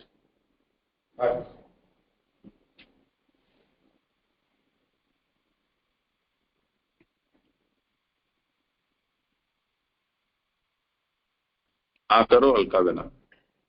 જી જી જી, હા, આ સરસ સ્પષ્ટ થયું છે આપણે કરાયું. હવે 15મો શ્લોક. તસ્મિન નિર્મનુ જે રણ્યે પીપલો સ્પષ્ટ આશ્રિતઃ આત્મના આત્માનમ આત્મસ્થમ યથાશ્રુતમ અચિંતયમ. એમાં તસ્મિનની પહેલી ફૂટનોટ છે કે કારણ કે આ વનમાં જ તેમણે ભગવાનનું ધ્યાન ધર્યાનું કહેલ છે. જુઓ 15 ને 16 શ્લોક. એટલે આ 15મા અને 16મા શ્લોકમાં ભગવાનનું ધ્યાન ધર્યું નારદજીએ એવું કહે છે. હવે શ્લોકાર્થ. તે મનુષ્ય રહિત વનમાં પીપળાની છાયાનો આશ્રય કરેલાએ મેં જેવું શ્રવણ કરેલું તે પ્રમાણે આત્માથી આત્મામાં રહેલા આત્માનું ચિંતન કર્યું. આત્માથી જીવાત્મામાં રહેલા આત્મા અને એની અંદર રહેલા પરમાત્માનું ચિંતન કર્યું એવું સમજાય છે. એવી રીતે સુબોધિનીજી, એવી રીતે સાવધાન થઈને મનુષ્યનો સંબંધ જરા પણ ન હોવાથી કોલાહલ, પાપ વગેરેના સંબંધ વિનાના ઉત્તમ પ્રદેશ વનમાં અને તેમાં પણ પીપળાની છાયાનો મેં આશ્રય કર્યો. એટલે પાછલા ભાગથી વૃક્ષનો સ્પર્શ કરી રહેલાએ મેં આત્માનું ચિંતન કર્યું કે હું કોણ છું, અને તેવી રીતે તેને આત્મા તરીકે જાણવામાં આવતા હું કોનાથી આવો પ્રકાશું છું એ જાણવાની ઈચ્છા થતા પોતાથી જ એટલે પોતાના પ્રકાશવાળા આત્માથી જ હું આવો પ્રકાશું છું એમ જાણ્યું. એવી રીતે પોતાના પ્રકાશવાળા આત્માનું જ્ઞાન થયા પછી ફરીથી ગૂઢ ઉપદેશના સ્મરણથી, એટલે જે મુનિઓએ ગૂઢ ઉપદેશ આપેલો હતો એનું ફરીથી એમને સ્મરણ થયું. સ્મરણથી જેનો હું આસન થયેલો આત્મા છું તે આ કોણ, એટલે કે હૃદયરૂપ આસન થયેલો હું આત્મા છું તે આ કોણ એ જાણવાની ઈચ્છા થતા આત્મામાં જ પ્રકાશતા ભગવાનના મેં દર્શન કર્યા. તે તો જેવું શ્રવણ કરેલું તે પ્રમાણે શબ્દોથી ચિંતન કરવાથી જણાવેલી ભગવાનની માનસી મૂર્તિ હતી. એટલે ગૂઢ ઉપદેશ જે આપેલો હતો એના સ્મરણથી જે શ્રવણ કરેલું તે પ્રમાણે એવું ચિંતન કરવાથી એમના ભગવાનની માનસી મૂર્તિ હતી. આ શ્લોક સંપન્ન થયો જોઈએ. 16મો લઈ લો. પ્રશ્ન છે આવે છે કે હું કોનાથી આવો પ્રકાશું છું એ જાણવાની ઈચ્છા થતા પોતાથી જ એટલે પોતાના પ્રકાશવાળા આત્માથી જ હું આવું પ્રકાશું છું. એ આનો સમજીને તાત્પર્ય શું કહેવા માંગે છે? એટલે જીવિત છે એનું શ્લોકાર્થમાં કહ્યું ને, આત્માથી આત્મામાં રહેલા આત્માનું ચિંતન. એટલે આત્માથી એટલે પોતાનો જીવાત્મા, એમાં રહેલો આત્મા ને એની અંદર રહેલા પરમાત્મા, એવું કંઈક સમજાય છે જે ના, એ તો વિષય તો એ જ છે. ચિંતન શું કર્યું કે હું કોણ છું? આત્માનમ અચિંતયમ.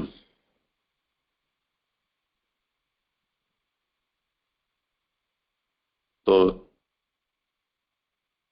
આત્મના આત્માનમ આત્મસ્થમ અચિંતયમ.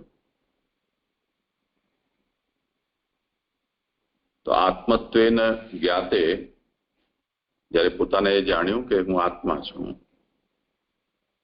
તો કેન અહમ એતાદૃશો ભાસે, હું એટલે મારો આત્મા અથવા તો હું કોનાથી આ પ્રકારે પ્રકાશિત થઈ રહ્યો છું? એ આકાંક્ષા જ્યારે થઈ ત્યારે સ્વેનૈવ પ્રકાશે નૈવ, એટલે આત્મના આત્મના આત્માનમ. તો સ્વપ્રકાશિત હું છું, એ પ્રકારનું એમને સ્ફુરણા થઈ. પાછળ બધે જોઈ ગયા હતા કે હું જ બ્રહ્મ છું, અને એ જ સંદર્ભમાં આવશે ને કે પોતાથી પોતા વડે, એટલે એમને જે બ્રહ્મ જ્ઞાન થયું હતું પાછળ કે બધું મારામાં જ રચાયેલું છે ને, એ જ એના સંદર્ભમાં આવ્યું કે મારા એટલે પોતાથી જ પોતાના પ્રકાશ વાળા આત્માનું એવી જ રીતે આવશે એમને. એટલે આત્મા છે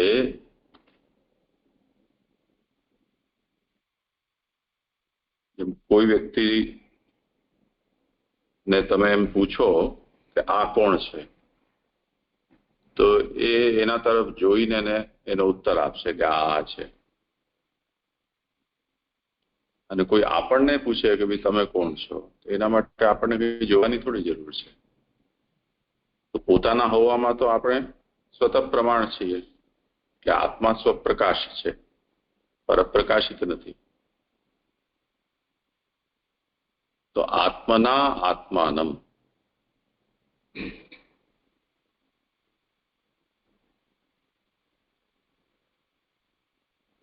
આજે સાહેબ તો જર્મનનો છે કે ક્યાંનો રેને ડેકાર્ટ કરીને એને ચિંતક થયો, એનો આ સિદ્ધાંત હતો. એનું ડાયલેક્ટિકલ રેડિકલિઝમ, એનું ચિંતન દ્વૈતવાદનો સિદ્ધાંત એને કહ્યો હતો. અને ત્યાં એ એમ કહેતો હતો કે તમારે જો તત્વચિંતનને શીખવું હોય તો સંદેહ પેદા કરતા તમને આવડવું જોઈએ. એટલે તમને સંદેહ થવો જોઈએ, પ્રશ્ન થવા જોઈએ, જિજ્ઞાસા થવી જોઈએ. તો તમે બધા વિષયમાં જિજ્ઞાસા કરો, પ્રશ્ન કરો.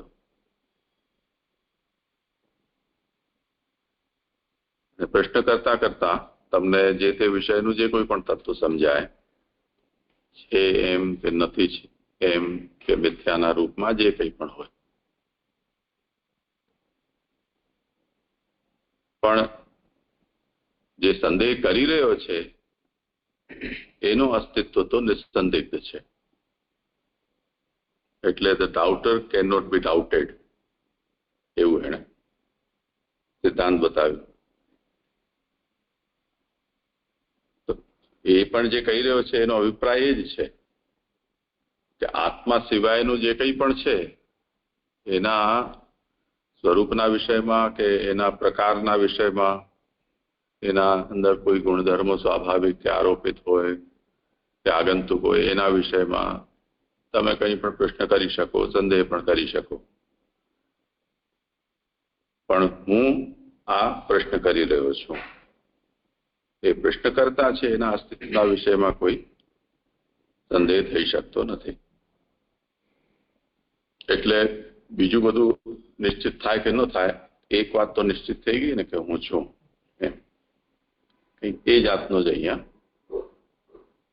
તો જેમ આના અતિ ભયાનક વનના દર્શનથી જે ભગવત ચિંતન કરીને ઘરેથી નીકળ્યા હતા છોડીને, એ બહિર્મુખ થયા હતા. એટલે બહિર્મુખ થતાનો મતલબ નું અનુસંધાન એમને થઈ જતા ભૂખ પ્યાસ થકાન આ બધું અનુભવવા લાગ્યું એમને. તો તે સ્થિતિમાં પીપળાના વૃક્ષ નીચે આવીને એમને એ ચિંતન થયું કે હું દેહ છું, ઇન્દ્રિય છું, પ્રાણ છું, અંતઃકરણ છું, શું છું? તો ઉપનિષદની અંદર જે પ્રકારના સંદેહ અને પ્રશ્નો જોવા મળે છે કે હું ઇન્દ્રિય છું એટલે મને થાક લાગી રહ્યો છે, હું દેહ છું એટલે મને ઠંડી ગરમી લાગી રહી છે, કે હું પ્રાણ છું એ કારણે મને ભૂખ પ્યાસ વગેરે લાગી રહી છે, આવી જાતનું આત્મચિંતન. પણ ત્યારે એમને આ વાત સમજમાં આવી કે આત્મત્વેન જ્ઞાતે, હું આત્મા છું એવું જયારે એમને જ્ઞાન થયું ત્યારે પછી એ પ્રશ્ન થયો કે એતાદશો ભાસે અહમ એતાદશો ભાસે ત્યાકાંક્ષાયામ સ્વેનૈવ સ્વપ્રકાશેનૈવ, એટલે આત્મના, આત્માથી જ હું મને જણાઈ રહ્યો છું. અને એના ઉપર એ થયું કે સ્વપ્રકાશાત્મક જ્ઞાનાનંતરમ, પોતાના આત્માનું આત્માથી જ જ્ઞાન થઈ ગયા પછી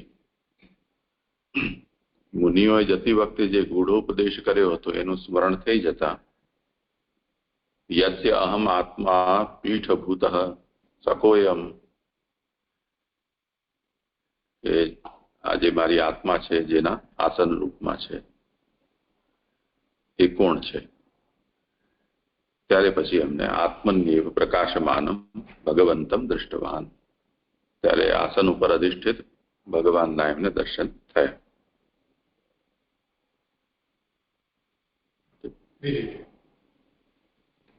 આ કરો અલકાબેન આગળ. જી જી જી. હવે આગળ કહે છે કે ધ્યાયતસ્ય ચરણાંભોજમ ભાવ નિર્જિત ચેતસા ઔત્કંઠયા શુક્લાક્ષસ્ય હૃદાસીન મે શનૈર્હરિ. ભક્તિએ વશ કરેલા ચિત્તથી ચરણકમળનું ધ્યાન ધરતા ચિંતાથી થોડા આંસુ આવેલ આંખવાળાના મારા હૃદયમાં ધીરે ધીરે ભગવાન પ્રગટ થયા. હવે હૃદયમાં પ્રગટ થયા ભગવાન. હવે સુબોધીજી, તે પ્રાપ્ત કરીને વિચારનો આરંભ કર્યો ત્યારે ભક્તિ ઉત્પન્ન થઈ. તે પ્રાપ્ત કરીમાં પહેલી ફૂટનોટ છે કે તલ્લબ્ધવા ચિંતાયામ આરબ્ધાયામ, એવો વૃંદાવન પ્રેસવાળીનો પાઠ લીધેલો છે. તે ઉત્પન્ન થઈ, ભક્તિ ઉત્પન્ન થઈ. હવે તે ભક્તિ ઉત્પન્ન થઈ ત્યારે ભગવાનના ચરણ કમલના ધ્યાનનો આરંભ કર્યો. પછી ભક્તિએ વશ કરેલા ચિત્તથી ચરણ કમલનું ધ્યાન કરતા ભક્તિનો આનંદ પૂર્ણ થયો. તેથી પ્રેમને લીધે ભગવાનના દર્શન માટેની ચિંતાથી આનંદમાં આંસુ વગેરે થયા. પછી ચિંતાથી થોડા આંસુ થયેલ આંખવાળાના મારા હૃદયમાં બહાર ભગવાનના દર્શન ન થતા હોય ત્યારે ચિંતન ચાલુ રહે તે માટે ભગવાન ધીરે ધીરે પ્રગટ થયા.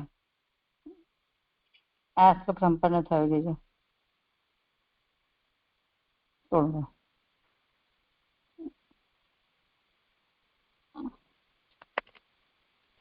એ કઈ વિચારણી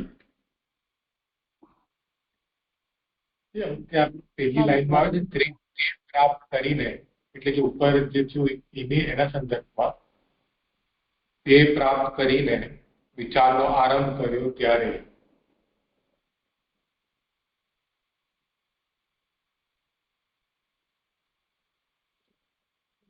અલકાબેન? એટલે જે ભગવાનની માનસી મૂર્તિ જે એમને પ્રગટ થઈ ને તે પ્રાપ્ત કરીને વિચારનો આરંભ કર્યો એવું લાગે છે.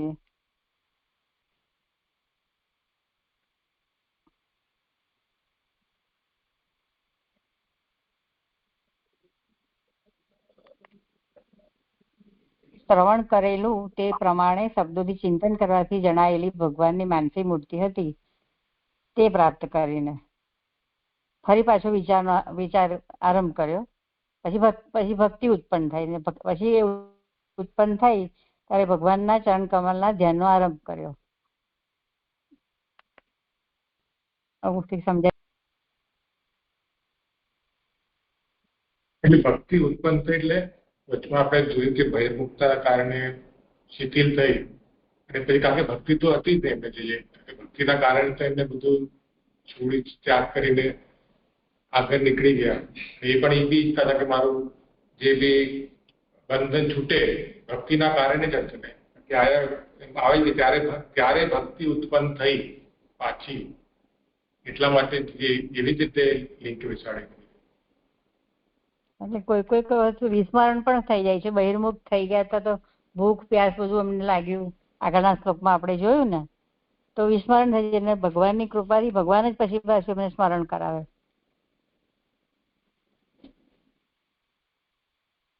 પછી ત્યારે ભક્તિ ઉત્પન્ન થઈ એવું લાગે છે. એટલે પૂર્વાપર સંબંધથી આપણે વિચાર કરીએ તો અત્યારે એમને જે આત્મચિંતન કર્યું, અધ્યાસ રહિત એમને પોતાના આત્માનો બોધ થયો, એની અક્ષરાત્મકતા એટલે ભગવત અધિષ્ઠાનભૂત છે આત્મા એવું પણ એમને અનુસંધાન થયું અને એમાં એમને ભગવાનના આંતરદર્શન પણ થયા. અને સાતુ ચિંતનયા માનસી મૂર્તિ, આ છેલ્લે જે વાત બતાવી તે એ માનસી ભગવાનની મૂર્તિ હતી. એ માનસી મૂર્તિ હતી એ મૂળમાં એના માટેનો શબ્દ પ્રયોગ કર્યો છે યથાશ્રુતમ.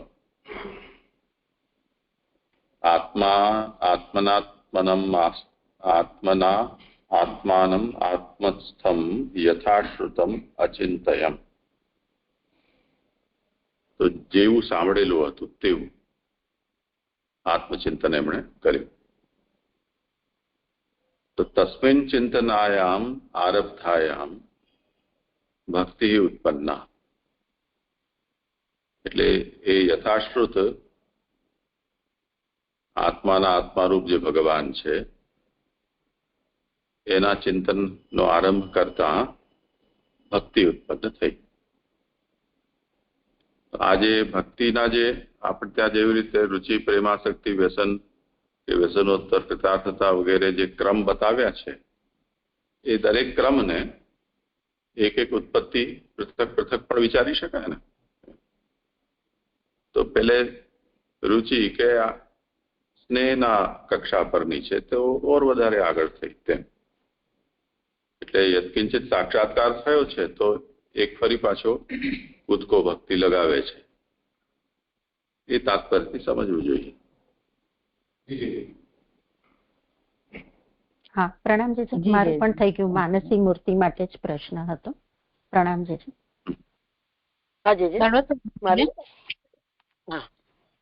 હા જે અહીંયા 15મા શ્લોકમાં પુરુષોત્તમ સ્વરૂપનું નામ અંતરાત્મા અને 16માં ધ્યાન ગમ્ય આવી શકશે જે? એ તો હવે માયાબેન અને અલકાબેન કરે નિર્ણય.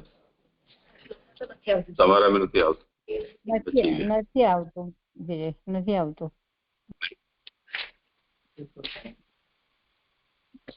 હા તો ના પાડે છે.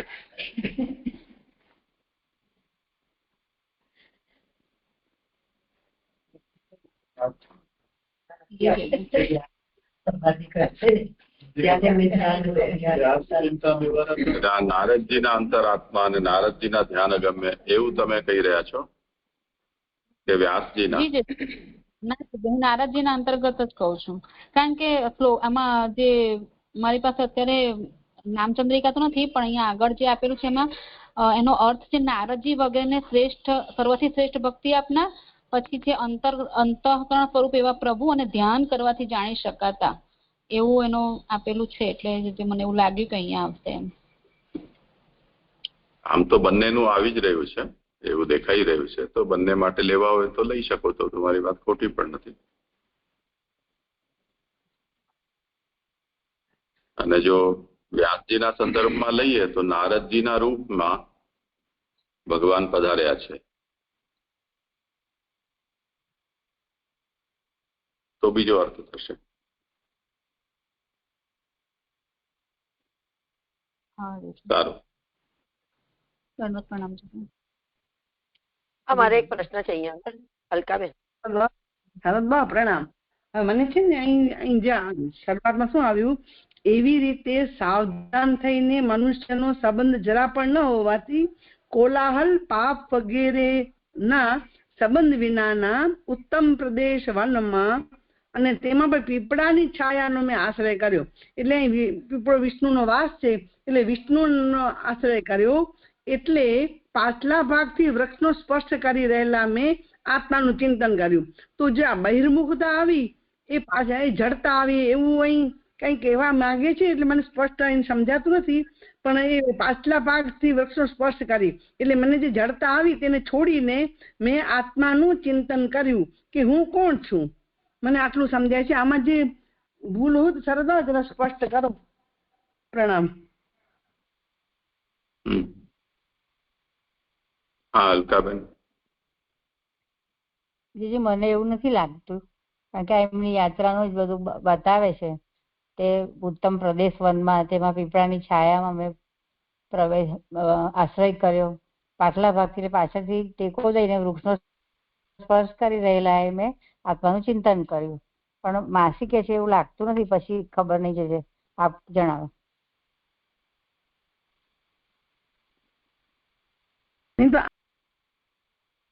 અહીં આ વર્ણન કર્યું ને એ ન હોય કે શું કરે, પાછલા ભાગથી વૃક્ષનો સ્પર્શ કરી રહેલા મેં એટલે બહિર્મુખ થયો એ પાછલા ભાગથી જડતા આવી મને એટલે ગયું. હવે જડતા દૂર થઈ, હવે અમે ચિંતન કરી રહ્યો છું એવું મને કઈ લાગી રહ્યું છે એટલે પૂછું છું. સરદાર જે હોય તે. પ્રણામ. મહાપ્રભુ સુબોધની કર્યા છે, કોઈ તથ્ય વગર તો એમના વચનો હોય નહીં ને, એવું હોય ને સરદાર? કઈક તો કેતા હોય ને વચનો દ્વારા. પ્રણામ. એટલે જે શબ્દનો અર્થના રૂપમાં વિવેચન છે એ જો એના ઉપર ધ્યાન આપો, એના ઉપરથી જો આપણે કઈ નીકળતું હોય તો વિચારી શકીએ. પીપલોપસ્થ આશ્રિત, એ જંગલમાં પીપળાનું ઝાડ હતું અને એનો એમણે આશ્રય લીધો. એનો મતલબ પશ્ચાત ભાગે ને વૃક્ષ સ્પર્શી. પીપળાનો આશ્રય કેવી રીતે લેવાય? એવું ભૂત ચડી જાય એવી રીતે નહીં, પણ એના નીચે આરામથી ટેકીને બેસે તે રીતે. એમાં તમને શું જણાય છે કે ત્યારે આત્માનું ચિંતન થયું. એ વિષ્ણુ રૂપ છે ને પીપલ, તો એમને આશરો લીધો વિષ્ણુનો, ત્યારે એમને આત્મચિંતન થયું એટલે બહિર્મુખતા દૂર થવાનો ઉપાય મળ્યો.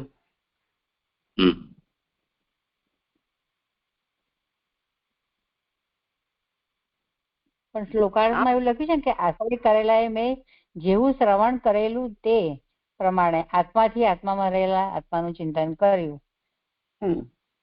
પણ સ્થાન બતાવી રહ્યા છે ને હલકા, એટલે ઇંગિત કર્યા છે કોઈ સ્થાન ને પીપલ ને પછી વૃક્ષ ને સ્પર્શ કરેલા ને આ બધું આવ્યું ને એટલે મને એમ કઈક છે કે ખાલી સાદું જ છે એમ જે હોય તે. એટલે કોઈ વ્યાખ્યાકારે આ વિષય ઉપર પ્રકાશ નથી પાડ્યો, પણ એમાં એવું વિચારવામાં કઈ વિરોધ પણ નથી. એટલે આવી અધ્યાસ દૂર થયા એમ એવું પણ લાગે ને. અધ્યાસ આવ્યા હતા પણ એ ચિંતન કરવાથી અધ્યાસની નિવૃત્તિ થઈ. તો જડતા વૃક્ષ એમ જડતા વાળું છે પ્રાણી વિશેષ કરીને, આવી જડતા એમ. ભલે શરદ બાબા. હા તો વિચાર આવે ને એટલે તણાવ.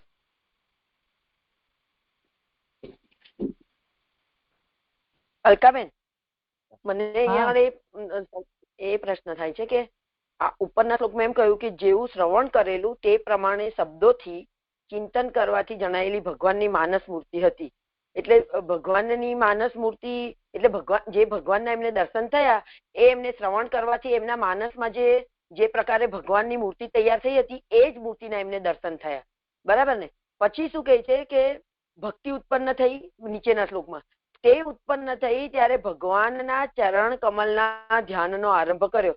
એટલે મને એમ પૂછવું છે કે જયારે માનસ મૂર્તિમાં ભગવાન પ્રગટ થયા છે તો પછી ચરણ કમલના ધ્યાનનો શું મતલબ? ભક્તિ ઉત્પન્ન થઈ તો ભક્તિ ઉત્પન્ન થઈ તો આખી મૂર્તિનું ધ્યાન કરીએ ને. આટલું સુંદર મૂર્તિ આપણી સામે પ્રગટ છે તો ચરણ કમલના ધ્યાનનો આરંભ કર્યો, એનાથી શું લેવાનું? કોઈ પર્ટિક્યુલર સેન્સમાં છે કે ચરણ કમલનું ધ્યાન એટલે મૂર્તિનું ધ્યાન સમજવાનું? એ મને સમજવું છે અલકા. જે મને આ ચરણ કમલ, હા, એટલે ભક્ત હોય તે તો ચરણ કમલનું ધ્યાન કરે ને. ના, પણ સામે આટલી સુંદર મૂર્તિ હોય તો મૂર્તિનું કેમ, આખી મૂર્તિનું ધ્યાન કેમ નહીં ધરવાનું? ઉપરથી નીચે સુધી ભગવાનનું જે સ્વરૂપ છે બધું ધ્યાન કરવું જોઈએ ને. ચરણ કમલ એમ કેમ? પ્રગટ પોતે જાતે જ થયા છે પોતાની ઈચ્છાથી. તો એટલે જ આગળ કહ્યું છે ને, ભક્તિએ વશ કરેલા ચિત્તથી. એટલે ભક્તિએ વશ કરેલું ચિત્ત જયારે થાય ત્યારે ચરણ કમલનું ધ્યાન ધરાય. એટલા માટે આવી રીતે એનું વિશેષણ પણ આગળ આપી. ચરણ કમલનું ધ્યાન ધરતા પછી આગળ વધારે ભગવાન મારા હૃદયમાં ધીરે ધીરે ભગવાન પ્રકટ થયા. માનસી મૂર્તિ હતી, હવે ભગવાન પ્રકટ થયા. પણ દાસ્યતા કેવા છે ને, આ દાસ્ય નું એ છે વાચક.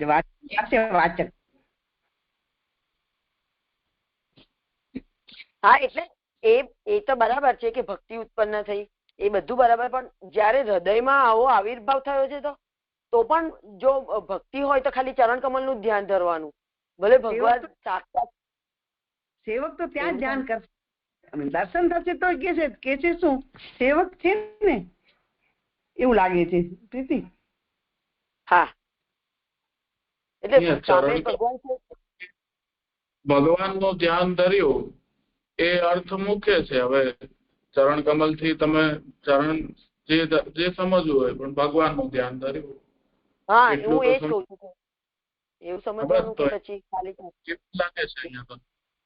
હા, પછી તો જે સમજવું હોય તો આપણે વિચારી શકીએ છીએ ને. હવે ભક્ત છે તો એના હિસાબે પ્રભુનું સ્મરણ કરશે, તો એ રીતે અહીંયા સમજાય.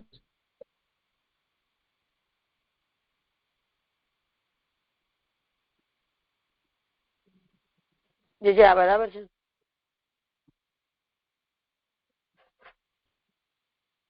એટલે એવું છે કે વિવેક એ છે,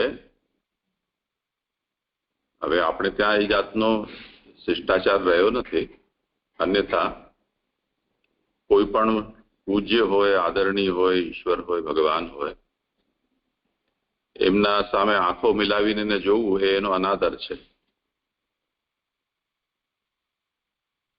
તો ભગવાન જેવી રીતે અધોક્ષ જ છે એવી રીતે ભક્ત પણ ભગવાનના ચરણો તરફ દ્રષ્ટિ કરીને રહે છે એમની આજ્ઞાની પ્રતીક્ષામાં. તો જે ભાનુબેન કહી રહ્યા છે એ ઉચિત છે કે ભક્તિ ઉત્પન્ન થઈ એટલે એમણે ભગવાનના ચરણ કમલનો ધ્યાનનો આરંભ કર્યો. કેમ કે હજી એવો અધિકાર એમને જણાતો નથી એમના દૈન્યને કારણે કે ભગવાનના ઉત્તમાંગ છે એમનું દર્શન કરે.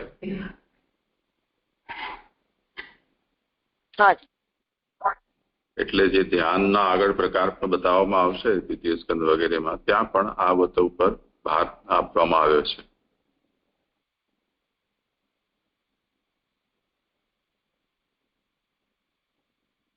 આપણે જે શું કમલ કી સેવા, જે સેવા તો આપણે ઠાકોરજીની કરીએ છીએ ને, તો કહીએ છીએ શું પ્રભુના ચરણ કમલમાં છીએ, એમની ચરણ કમલની સેવા આપી છે પ્રભુએ. તો આ તો એક દાસ્ય નું જ કહેવાય ને, ભક્ત ને દાસ. હવે આગળ કરું છું. શ્લોક 17મો. મનથી કલ્પેલી ભગવાનની મૂર્તિના અંદરના ભાગમાંથી ભગવાન પ્રગટ થયા ત્યારે માનસી મૂર્તિ અને પ્રગટ થયેલ ભગવાન મળી જતા જે થયું તે નીચેના શ્લોકમાં કહે છે.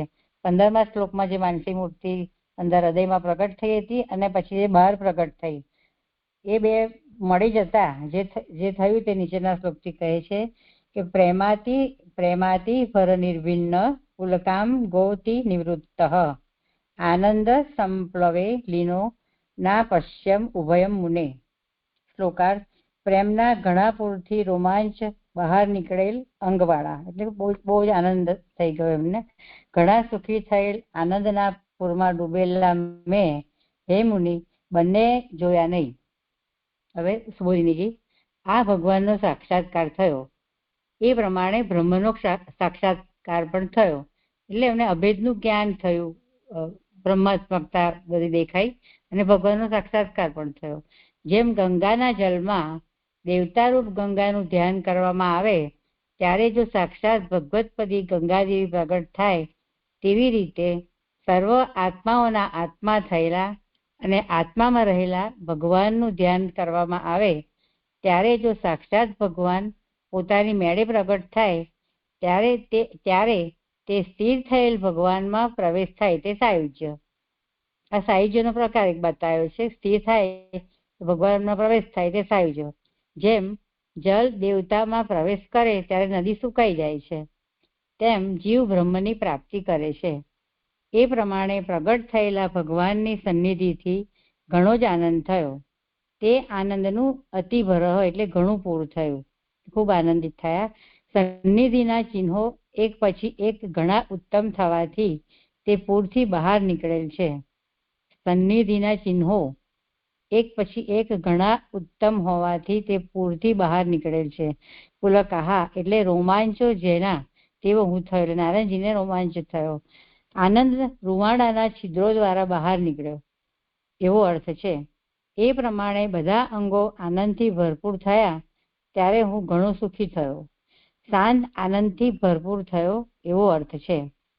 અને તે ફરી આનંદના પૂરમાં ગંગામાંથી જ બહાર કાઢેલ એક લોટો જલ પાછું ગંગામાં નાખવામાં આવેલું ગંગા જ થાય છે, તેમ આનંદના પૂરમાં ડૂબ્યો.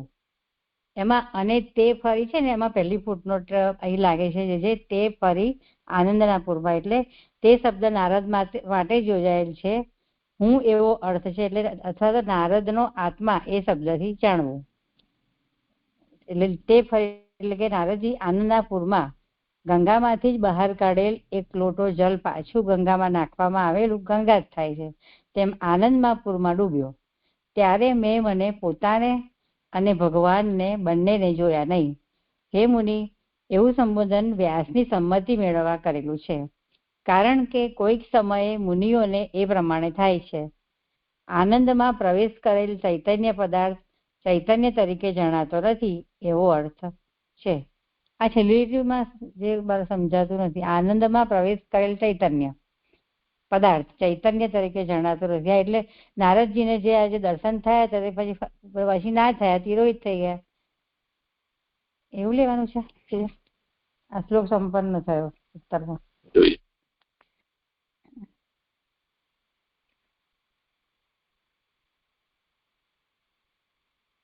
કોઈને કેવું હોય આ વિશે? એટલે અહીંયા એવું કે છે કે આનંદમાં પ્રવેશ કરેલ ચૈતન્ય પદાર્થ ચૈતન્ય તરીકે જણાતો નથી. એટલે એની આગળ પણ ઉદાહરણ આપણે જોઈએ તો એમાં એ જ કહી રહ્યા છે ને, ગંગાજીમાંથી બહાર કાઢેલ એક લોટો જલ પાછું ગંગામાં નાખવામાં આવેલું ગંગા જ થાય છે, તેમ આનંદના પૂરમાં હું ડૂબ્યો. એટલે હવે એમને પોતાને અને ભગવાનને બંનેને જોયા નહીં, એટલે હવે બંનેનું એકત્વ એવું એમને ફીલ થયું. એવું અહીંયા નારદજી કહી રહ્યા છે. એને જ અહીંયા કહ્યું કે આનંદમાં પ્રવેશ કરેલ ચૈતન્ય પોતે ચૈતન્ય છે, ચેતના રૂપ છે, અને ભગવાનનું સ્વરૂપ આનંદમય છે. તો આનંદમાં પ્રવેશ કરેલ ચૈતન્ય પદાર્થ ચૈતન્ય તરીકે જણાતો નથી એવો અર્થ છે. એટલે આનંદ રૂપ થઈ જાય છે. આનંદમાં પ્રવેશ કરે છે તો એ ચૈતન્ય પણ આનંદ રૂપ થઈ જાય છે, અલગથી એને દેખાતો નથી. એટલે બંનેનું જે એકત્વ છે એવું એમને અહીંયા દેખાયું. બંનેને જોયા નહીં એમને, એટલે બંનેનું એક સ્વરૂપ થઈ ગયું છે, આનંદ સ્વરૂપ થઈ ગયું છે એવું કહી રહ્યા છે નારદજી. એટલે બીજા ચૈતન્યથી એવું સમજાય છે કે નોર્મલી જે અનુભવ આપણે કરતા હોઈએ તેવો તે અનુભવ નથી રહી જતો.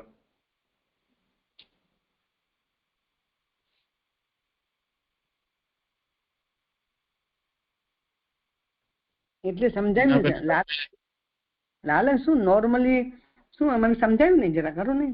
હિનાબેને કહ્યું ને એને જ મેં ખાલી કહ્યું કે જે રીતે આપણે જે રીતે ચૈતન્યનો અનુભવ હમણાં કરતા હોઈએ છીએ, પછી એ જ્ઞાન થયા પછી એ રીતે આપણે એને નથી જોતા એમ, એટલે એનો અનુભવ એ રીતેનો નથી રહી જતો.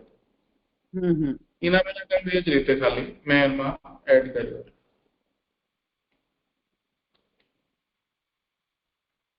હા જે થયું. હા વિશેષ હોય તો આપ જણાવો જે બાકી તો સમજ પડે. એટલે આ બે શબ્દો આ બે એક થઈ ગયા એટલે આ થયું ને, નારદજીની આત્મા અને ભગવાન બે એકમેક થઈ ગયા એવું થયું ને. ચાલ બાબા કારણ કે ઉપર કહ્યું ને ત્યારે મેં મને પોતાને અને ભગવાનને બંનેને જોયા નહીં એવું.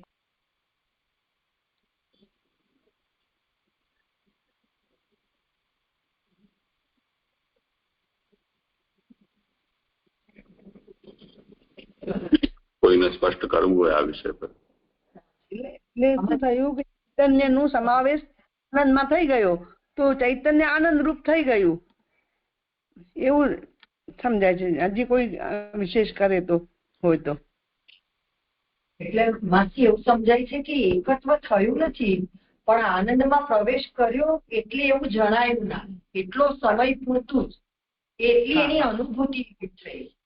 હા બરાબર. કે જેમ ગંગામાં પરનાળાનું જળ આવે છે તો એકત્વ નથી થતું, એટલે એકત્વ થાય છે પણ જણાતું નથી જુદું ત્યાં તો એને ગંગા જ કહેવામાં આવે છે. એમ આનંદમાં જ્યાં ચૈતન્યનો પ્રવેશ થયો ને તો એવું જણાતું નથી જુદો ત્યાં. ઐક્ય થયું એવું સમજાય છે. ઐક્ય થયું આનંદરૂપ થઈ ગયા એટલે અનુભૂતિ થઈ. એટલે હજી તો એકત્વ તો થયું એવું કહીશું ને તો હજી આગળ જે વિષય આવે છે ને એ પાછું આપણને નહીં સમજાય ને. એકત્વ થયું એવું અહીંયા નથી બતાવ્યું. એટલે આનંદરૂપ થયા. અત્યારે અનુભૂતિ એટલી થઈ કે બે ને જુદા નથી જોયા, બે ને જોયા નહીં, બંને જોયા એટલે આનંદરૂપ થઈ ગયું એવું અત્યાર સુધી જણાય છે. શું થઈ ગયું? આનંદરૂપ થયા. અત્યારે એમને અનુભૂતિ રૂપ થયા. ભલે. મને એવું સમજાય છે અહીંયા આગળ કે અહીંયા આ જે શબ્દ લખેલો છે કે ત્યારે મેં મને પોતાને અને ભગવાનને બંનેને જોયા નહીં. એટલે જે બંનેની એટલે નારદજીના આત્મામાં પરમાત્મા પ્રગટ થયા, મતલબ ભગવાનનું પ્રાગટ્ય થયું. તો તે વખતે એ થયું ત્યારે આત્મા અને પરમાત્મા બંને એકરૂપ થઈ ગયા. કેમ કે આગળના શ્લોકમાં આવ્યું કે પહેલા એમને અધિષ્ઠાન તરીકે પોતાના આત્માને જોયો, પછી એમાં માનસ મૂર્તિ તરીકે ભગવાન પ્રગટ થયા અને પછી એમને એમના ચરણ કમલનું ધ્યાન કર્યું, પોતાના આત્માથી એમના ચરણ કમલનું ધ્યાન કર્યું. તો આ તો આત્મા અને પરમાત્મા બંને એક થઈ ગયા એવું એકત્વ એમને ફીલ કર્યું અને જોયું અને એમને એમનું ધ્યાન કર્યું, એમને ભક્તિ થઈ, એ બધું આપણે જોયું. બરાબર. પછી અચાનક જયારે એ એમને શાંત આનંદથી ભરપૂર થયો એ બધું આવ્યું અને જયારે એ આનંદ ફરીથી બહાર કાઢેલો લોટો પાછો એમાં નાખ્યો એટલે બહાર જે એમનો આનંદ પ્રગટ થયો તો એ પાછો એમને જયારે ઇન્ટ્રોવર્ટ કર્યો, અંદર પાછો બહાર પ્રગટ કરેલા આનંદને જયારે એમને અંદર ફરીથી પ્રવેશ કરાવ્યો ત્યારે આ દર્શન એમને દુર્લભ થઈ ગયા. કયા કે પોતાનો આત્મા અને એમાં પ્રગટ થયેલા પરમાત્મા બંને હવે તિરોહિત થઈ ગયા. એમ થયું એકત્વ, એમને જણાયું અને પછી એ બંનેને જોયા નહીં એટલે આત્મામાં પરમાત્માના દર્શન ના થયા. એમ એવું મને લાગે છે. જે ત્યારે મેં મને પોતાને અને ભગવાનને બંનેને જોયા નહીં એટલે એ વ્યાકુળતા પછી આગળના શ્લોકમાં આવશે ને. એ જ તો પછી હવે પ્રાપ્ત કરવા માટેની કોશિશ છે. એકવાર જે દર્શન થયો, સાક્ષાત્કાર થયો અને હવે તિરોહિત થઈ ગયા પછી આગળના શ્લોકમાં બધો વિષય આવે છે કે ભગવાન એમને કહેશે કે હવે હમણાં આમ છે તેમ છે એટલે હું નથી જણાતો કે શું છે બધું. તો એ હવે તિરોહિત થઈ ગયા છે જે પ્રગટ થયા એવું મને લાગે છે. જે હા દંડવત પ્રણામ. અહીંયા તિરોહિધાનનો તો કોઈ વિષય નથી આવી રહ્યો. અહીંયા તો વાત કેવલ એટલી જ છે કે ગંગામાં આ જે ઉદાહરણ છે એને થોડું ધ્યાનથી સમજશો તો એ જ વાત કહેવામાં આવી રહી છે કે જે જલ ગંગામાંથી બહાર કાઢેલું છે એને જો ફરીથી ગંગાની અંદર કરવામાં આવે તો બહાર કાઢેલું અને ગંગાનું જલ એ બંનેનો ભેદ પછી રહી જતો નથી. એવી રીતે નારદજી કહે છે કે હું અહીંયા આનંદ સંપ્લવિત થઈ ગયો અને લીન થઈ ગયો. આજે લીન શબ્દ અને આનંદ સંપ્લવિત થવું, આ બે વસ્તુ એક જાતનું એકત્વની જ વાત કહેવામાં આવી રહી છે. પણ આ એકત્વ છે એ મુક્તિરૂપ એકત્વ નથી, પરંતુ અનુભૂતિમાં એમને એવી રીતે સર્વાત્મ ભાવની અનુભૂતિ થાય છે, અથવા તો અહમ બ્રહ્માસ્મિની જે અનુભૂતિ થાય છે તે પ્રકારની એક અનુભૂતિ છે. તો એના અંદર આ કહી રહ્યા છે કે આનંદમાં પ્રવેશ કરેલ ચૈતન્ય પદાર્થ ચૈતન્ય તરીકે જણાતો નથી. આ જે લીન છે, લીન થવું અથવા તો આનંદનો જે સંપ્લવ છે એ વ્યાસ જેવા મુનિઓ કોઈ વખતે અનુભવ કરતા હોય છે.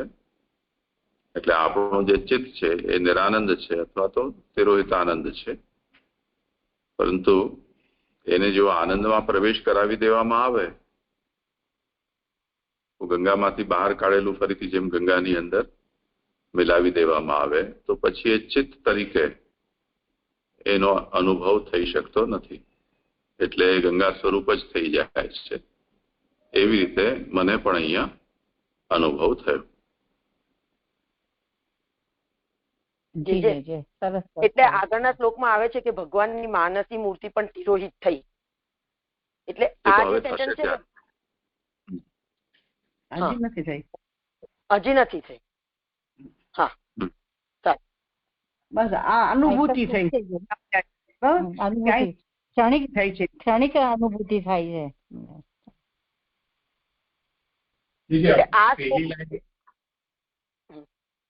આ શ્લોકમાં ખાલી અનુભૂતિનો જ વિષય છે. ત્યારે મને પોતાને અને ભગવાનને બંનેને જોયા નહીં, એનો અર્થ એ નથી લેવાનો કે હજી એવો નથી લેવાનો જે મેં કર્યો તિરોહિત થઈ, એ અર્થ નથી લેવાનો. એકત્વના અર્થમાં લેવાનું છે. જોયા નહીં તો પછી કેવી રીતે એકત્વ સમજવાનું? હા, કઈ હાજે છે. પહેલી લાઈન થોડી નહીં સમજાતી કે આ ભગવાનનો સાક્ષાત્કાર થયો, એ જ પ્રમાણે બ્રહ્મનો સાક્ષાત્કાર થયો. પછી આગળ જઈને ગંગાજીનું ઉદાહરણ લઈને સમજાવે છે, અને પછી ત્યાર પછી એમ સમજાવે કે તમે જયારે આત્મામાં રહેલા ભગવાનનું ધ્યાન કરો ત્યારે સાક્ષાત ભગવાન પોતે મેળે પ્રગટ થાય. એ તો બધું સમજાણું. અને પછી એટલે ઉપર જે બે અલગ કર્યા એ નહીં સમજાણું કે ભગવાનનો સાક્ષાત્કાર અને બ્રહ્મનો સાક્ષાત્કાર. ખાલી એમ કીધું કે ભગવાનનો સાક્ષાત્કાર થયો તો પણ સમજાયું જાય, પણ આ બે અલગથી જેમ કહેવાય એટલે નહીં સમજાય. એ જ આપણે જોયું ને શરૂઆતમાં, અભેદનું જ્ઞાન થયું ને. આત્મના આત્માનમ આત્મસ્થમ, આત્મસ્થમ આત્માનમ આત્મના અચિંતયમ. તો આત્મસ્થમ એટલે અક્ષર રૂપ આત્મા, અક્ષર બ્રહ્મ રૂપ આત્મા. તો જ્યાં સુધી આત્માને અક્ષરાત્મકતાથી નહીં જોઈએ ત્યાં સુધી એ ભગવાનનું અધિષ્ઠાન નહીં બની શકે. તો જ્યારે નારદજીએ આત્માને ભગવદ અધિષ્ઠાનભૂત જોઈ ત્યારે એમના અંદર અધિષ્ઠિત ભગવાનનો એમને દર્શન થયા. એટલે બેનું કર્યું, ભગવાનનું પણ અને અક્ષરનું. એટલે બ્રહ્મ એટલે અક્ષર. એટલે પેલા બ્રહ્મનું પછી એનામાં પછી ભગવાનનું થયું. એ સિદ્ધાંત મુક્તાવલીનો જ વિષય છે જે કહ્યું છે.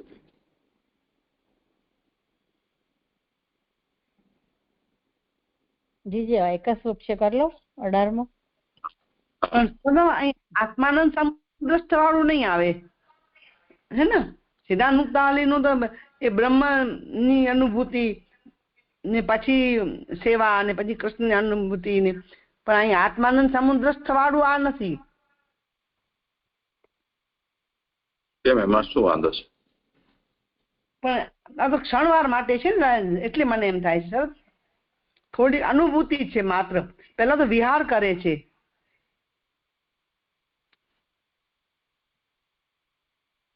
તત્વ કઈ જુદું થોડું છે, વાત તો એ જ છે. ક્ષણ નક્કી કે જુદી વસ્તુ છે. હા તું તો જી હા સમજાયું. હા હું એ અનુભૂતિ હતી ને પેલો વિહાર છે નિત્ય, તો એટલે એને ભેદ કર્યો પણ નહીં. અનુભૂતિ તો થઈ ને, એ અનુભૂતિ સરખી જ છે. જી સરસ બાબા.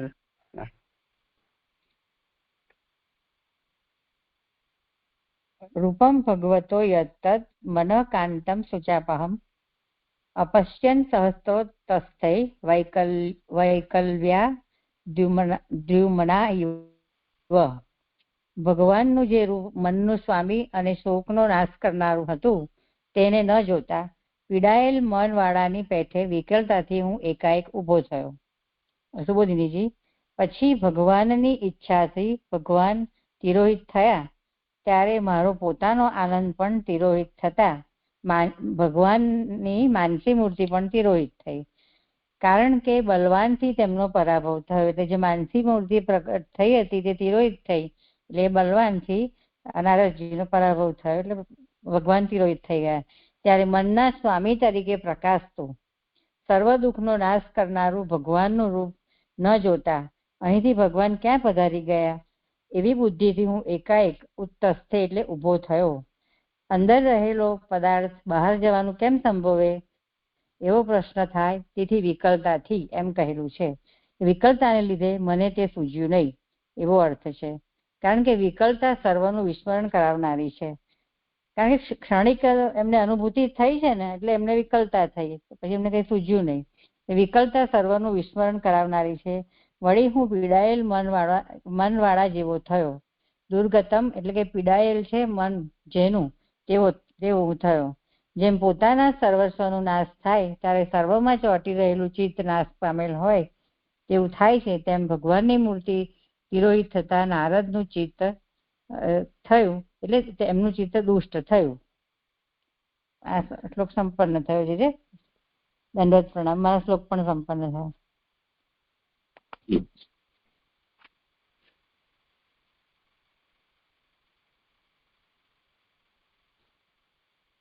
પ્રણામ છે.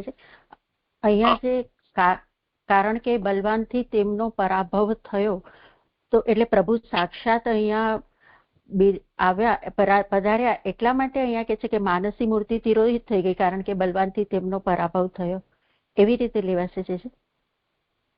હા, જોઈ શું કહો છો કલ્પલ? હા, તો એ રીતે ને કે માનસી મૂર્તિ એ બલવાન અને તિરોહિત થઈ ગઈ, તે નારદજીનો પરાભવ થયો, મને એવું સમજાય છે. ના, હું એવું નથી કહેતી અલકાબેન. હું એવું કહું છું કે માનસી મૂર્તિ એટલા માટે તિરોહિત થઈ ગઈ કારણ કે ભગવાન સાક્ષાત પધાર્યા, એટલે હવે નારદજીએ સાક્ષાત દર્શન કરી લીધા, એટલે જે માનસમાં એમને કલ્પેલી મૂર્તિ એ તો તિરોહિત થઈ ગઈ. એટલે અહીંયા કારણ કે બલવાનથી તેમનો પરાભવ થયો એવું હું સમજી. આવું જે બરાબર છે? જે જણાવે છે. જો બલવતા હિ અભિભવાત, મૂળ જે ક્રમ બતાવી રહ્યા છે કે શરૂઆતમાં જયારે એમનો દેહાધ્યાસ નિવૃત્ત થયો, આત્મામાં એમણે ભગવાનના દર્શન કર્યા, એ એમની યથાશ્રુત માનસી મૂર્તિ હતી. અને તેથી ગંગામાંથી કાઢેલું જલ ગંગામાં કરવાથી જે જાતની સ્થિતિ બને છે એ જાતની સ્થિતિનો એમને અનુભવ થયો, એટલે આનંદ સંપ્લવિત થઈ ગયા. પછી જયારે તિરોહિત થયા તો ભગવતી તિરોભૂતે સ્વસ્યાપી આનંદાંશે તિરોભૂતે, ભગવાનના તિરોધાન થવાથી એમના ચિત્તમાં જે આનંદ પ્રકટ થયો હતો એ આનંદાંશે તિરોભૂતે માનસ્યપી મૂર્તિ તિરોભૂતા, તો પછી માનસી મૂર્તિ પણ જતી રહી. બલવતા હિ અભિભવાત, એમાં હેતુ આપ્યો છે કે બલવતા છે. હવે આ બલવતા છે સ્ત્રીલિંગનો પ્રયોગ છે.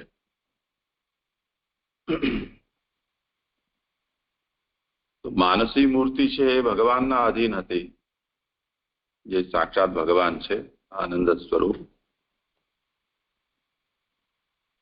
તો જેવી રીતે ગંગાના આધિદૈવિક સ્વરૂપના તિરોધાનથી ગંગાની આધ્યાત્મિક જે શક્તિ છે એ પણ તિરોહિત થઈ જાય છે, તેવી રીતે અહીંયા ભગવાનના આધિદૈવિક સ્વરૂપના તિરોધાનથી એમના દ્વારા જે ચિંતિત માનસી મૂર્તિ છે એનું પણ તિરોધાન થઈ ગયું. અન્યથા એ પ્રશ્ન રહે ને કે આટલા બાકડા થઈ જવાની પછી શું જરૂર થતી? માનસી મૂર્તિ તો હતી, સ્વાધીન હતી એમના.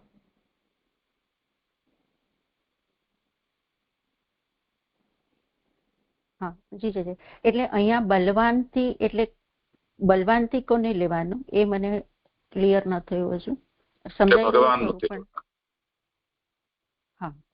અને જે બીજું એવું પૂછતી હતી કે અહીંયા જે બધા શ્લોકો આવ્યા ને 15, 16, 17 ને 18, તો એને આપણે અષ્ટાંગ યોગમાં જે છેલ્લી જે 4 છે, ધ્યાન ધારણા અને સમાધિ, અસંપ્રજ્ઞાત ને અસંપ્રજ્ઞાત, એની સાથે થોડું પેરેલલ લઈ શકાય આ 4 શ્લોકને? હા, લઈ શકાય. અને પછી આ જે 18મો શ્લોક આવ્યો એમાં એ સમાધિ, એટલે અહીંયા જે 15માં તો માત્ર આસન બતાવ્યું છે અને પછી માનસી મૂર્તિ એટલે ધ્યાન ચાલુ કર્યું, અને 16માં ધ્યાન અને પછી ધારણા, ભગવાનના ચરણ કમલના ધ્યાનનો આરંભ કર્યો. એવી રીતે ત્યાં માત્ર ચરણ કમલનું જ એમને કર્યું એ. અને અહીંયા 17માં પહેલા જે આવે છે કે ભગવાનનો સાક્ષાત્કાર થયો અને બ્રહ્મનો સાક્ષાત્કાર થયો, અને જ્યાં સુધી એ બે ડિફરન્સ છે કે ત્યારે હું ઘણો સુખી થયો, તો ત્યાં સુધી આપણે સંપ્રજ્ઞાત સમાધિ સુધી લઈ શકાય. અને એના પછી જ્યારે એ કહ્યું કે હું બધું ભૂલી ગયો, એટલે ગંગામાંથી જ બહાર કાઢેલ એક લોટો જલ પાછું ગંગામાં નાખવામાં આવ્યું, અને એમ કરીને જે કહ્યું છે છેલ્લે કે આનંદમાં પ્રવેશ કરેલો ચૈતન્ય પદાર્થ ચૈતન્ય તરીકે જણાતો નથી, એવી રીતે જે એકત્વ થઈ ગયું, તો એ અસંપ્રજ્ઞાત સમાધિ એવી રીતે લઈ શકાય. એટલે અગર ભક્તિને આપણને યોગના સ્તર ઉપર પટકી દેવી હોય તો લઈ શકાય, અન્યથા તો બંને પ્રક્રિયા છે સ્વતંત્ર છે. પ્રક્રિયાને સમજવા માટે આ આપણે મોડેલ સમજી શકીએ. હા જે છે પ્રક્રિયાને સમજવા માટે એટલા માટે કે આ એ જ રીતે પેરેલલ જઈ રહ્યું છે ને એટલા માટે એમ કહી શકીએ. પ્રણામ જે ચિહ્નો કીધા છે સન્નિધિના ચિહ્નો એક પછી એક ઘણા ઉત્તમ થવાથી એ નહીં સમજાવ્યું. ચિહ્નો કયા અને એક પછી એક ઉત્તમ કેવી રીતે થાય? ક્યાં છે? અતિ હરહ ઘણું પૂરતું. સન્નિધિના ચિહ્નો એક પછી એક ઘણા ઉત્તમ થવાથી તે પૂરથી બહાર નીકળેલા છે. પુલકાહા રોમાંચો જેના તેવો હું થયો. હા, કરો સમાધાન. પહેલા જે 15માં મૂર્તિ થઈ એ ત્યાર પછી ધીરે ધીરે હૃદયમાં પ્રભુ પધાર્યા, ત્યાર પછી બહાર પ્રગટ થયા. તો આ બધા સન્નિધિના ચિહ્નો એક પછી એક આયા ને એ અર્થમાં એ કહી રહ્યા છે કે એનાથી એ આનંદથી ભરપૂર થઈ ગયા અને છિદ્ર દ્વારા એ આનંદ બહાર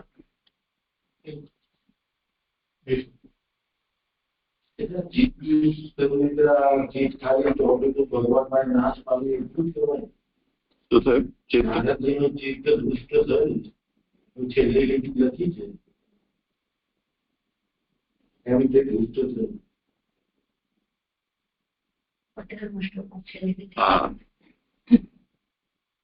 ભગવાન મૂર્તિ તિરોહિત થતા નારદનું ચિત્ત એમ દુષ્ટ થયું. દુર્મના ઇવ, આમાં મૂળમાં જે દુર્મના ઇવ કહ્યું છે ને એનો જ અહીંયા અર્થ કરેલો છે. વિકલતા જે આવી છે એ અહીંયા દુષ્ટતા છે.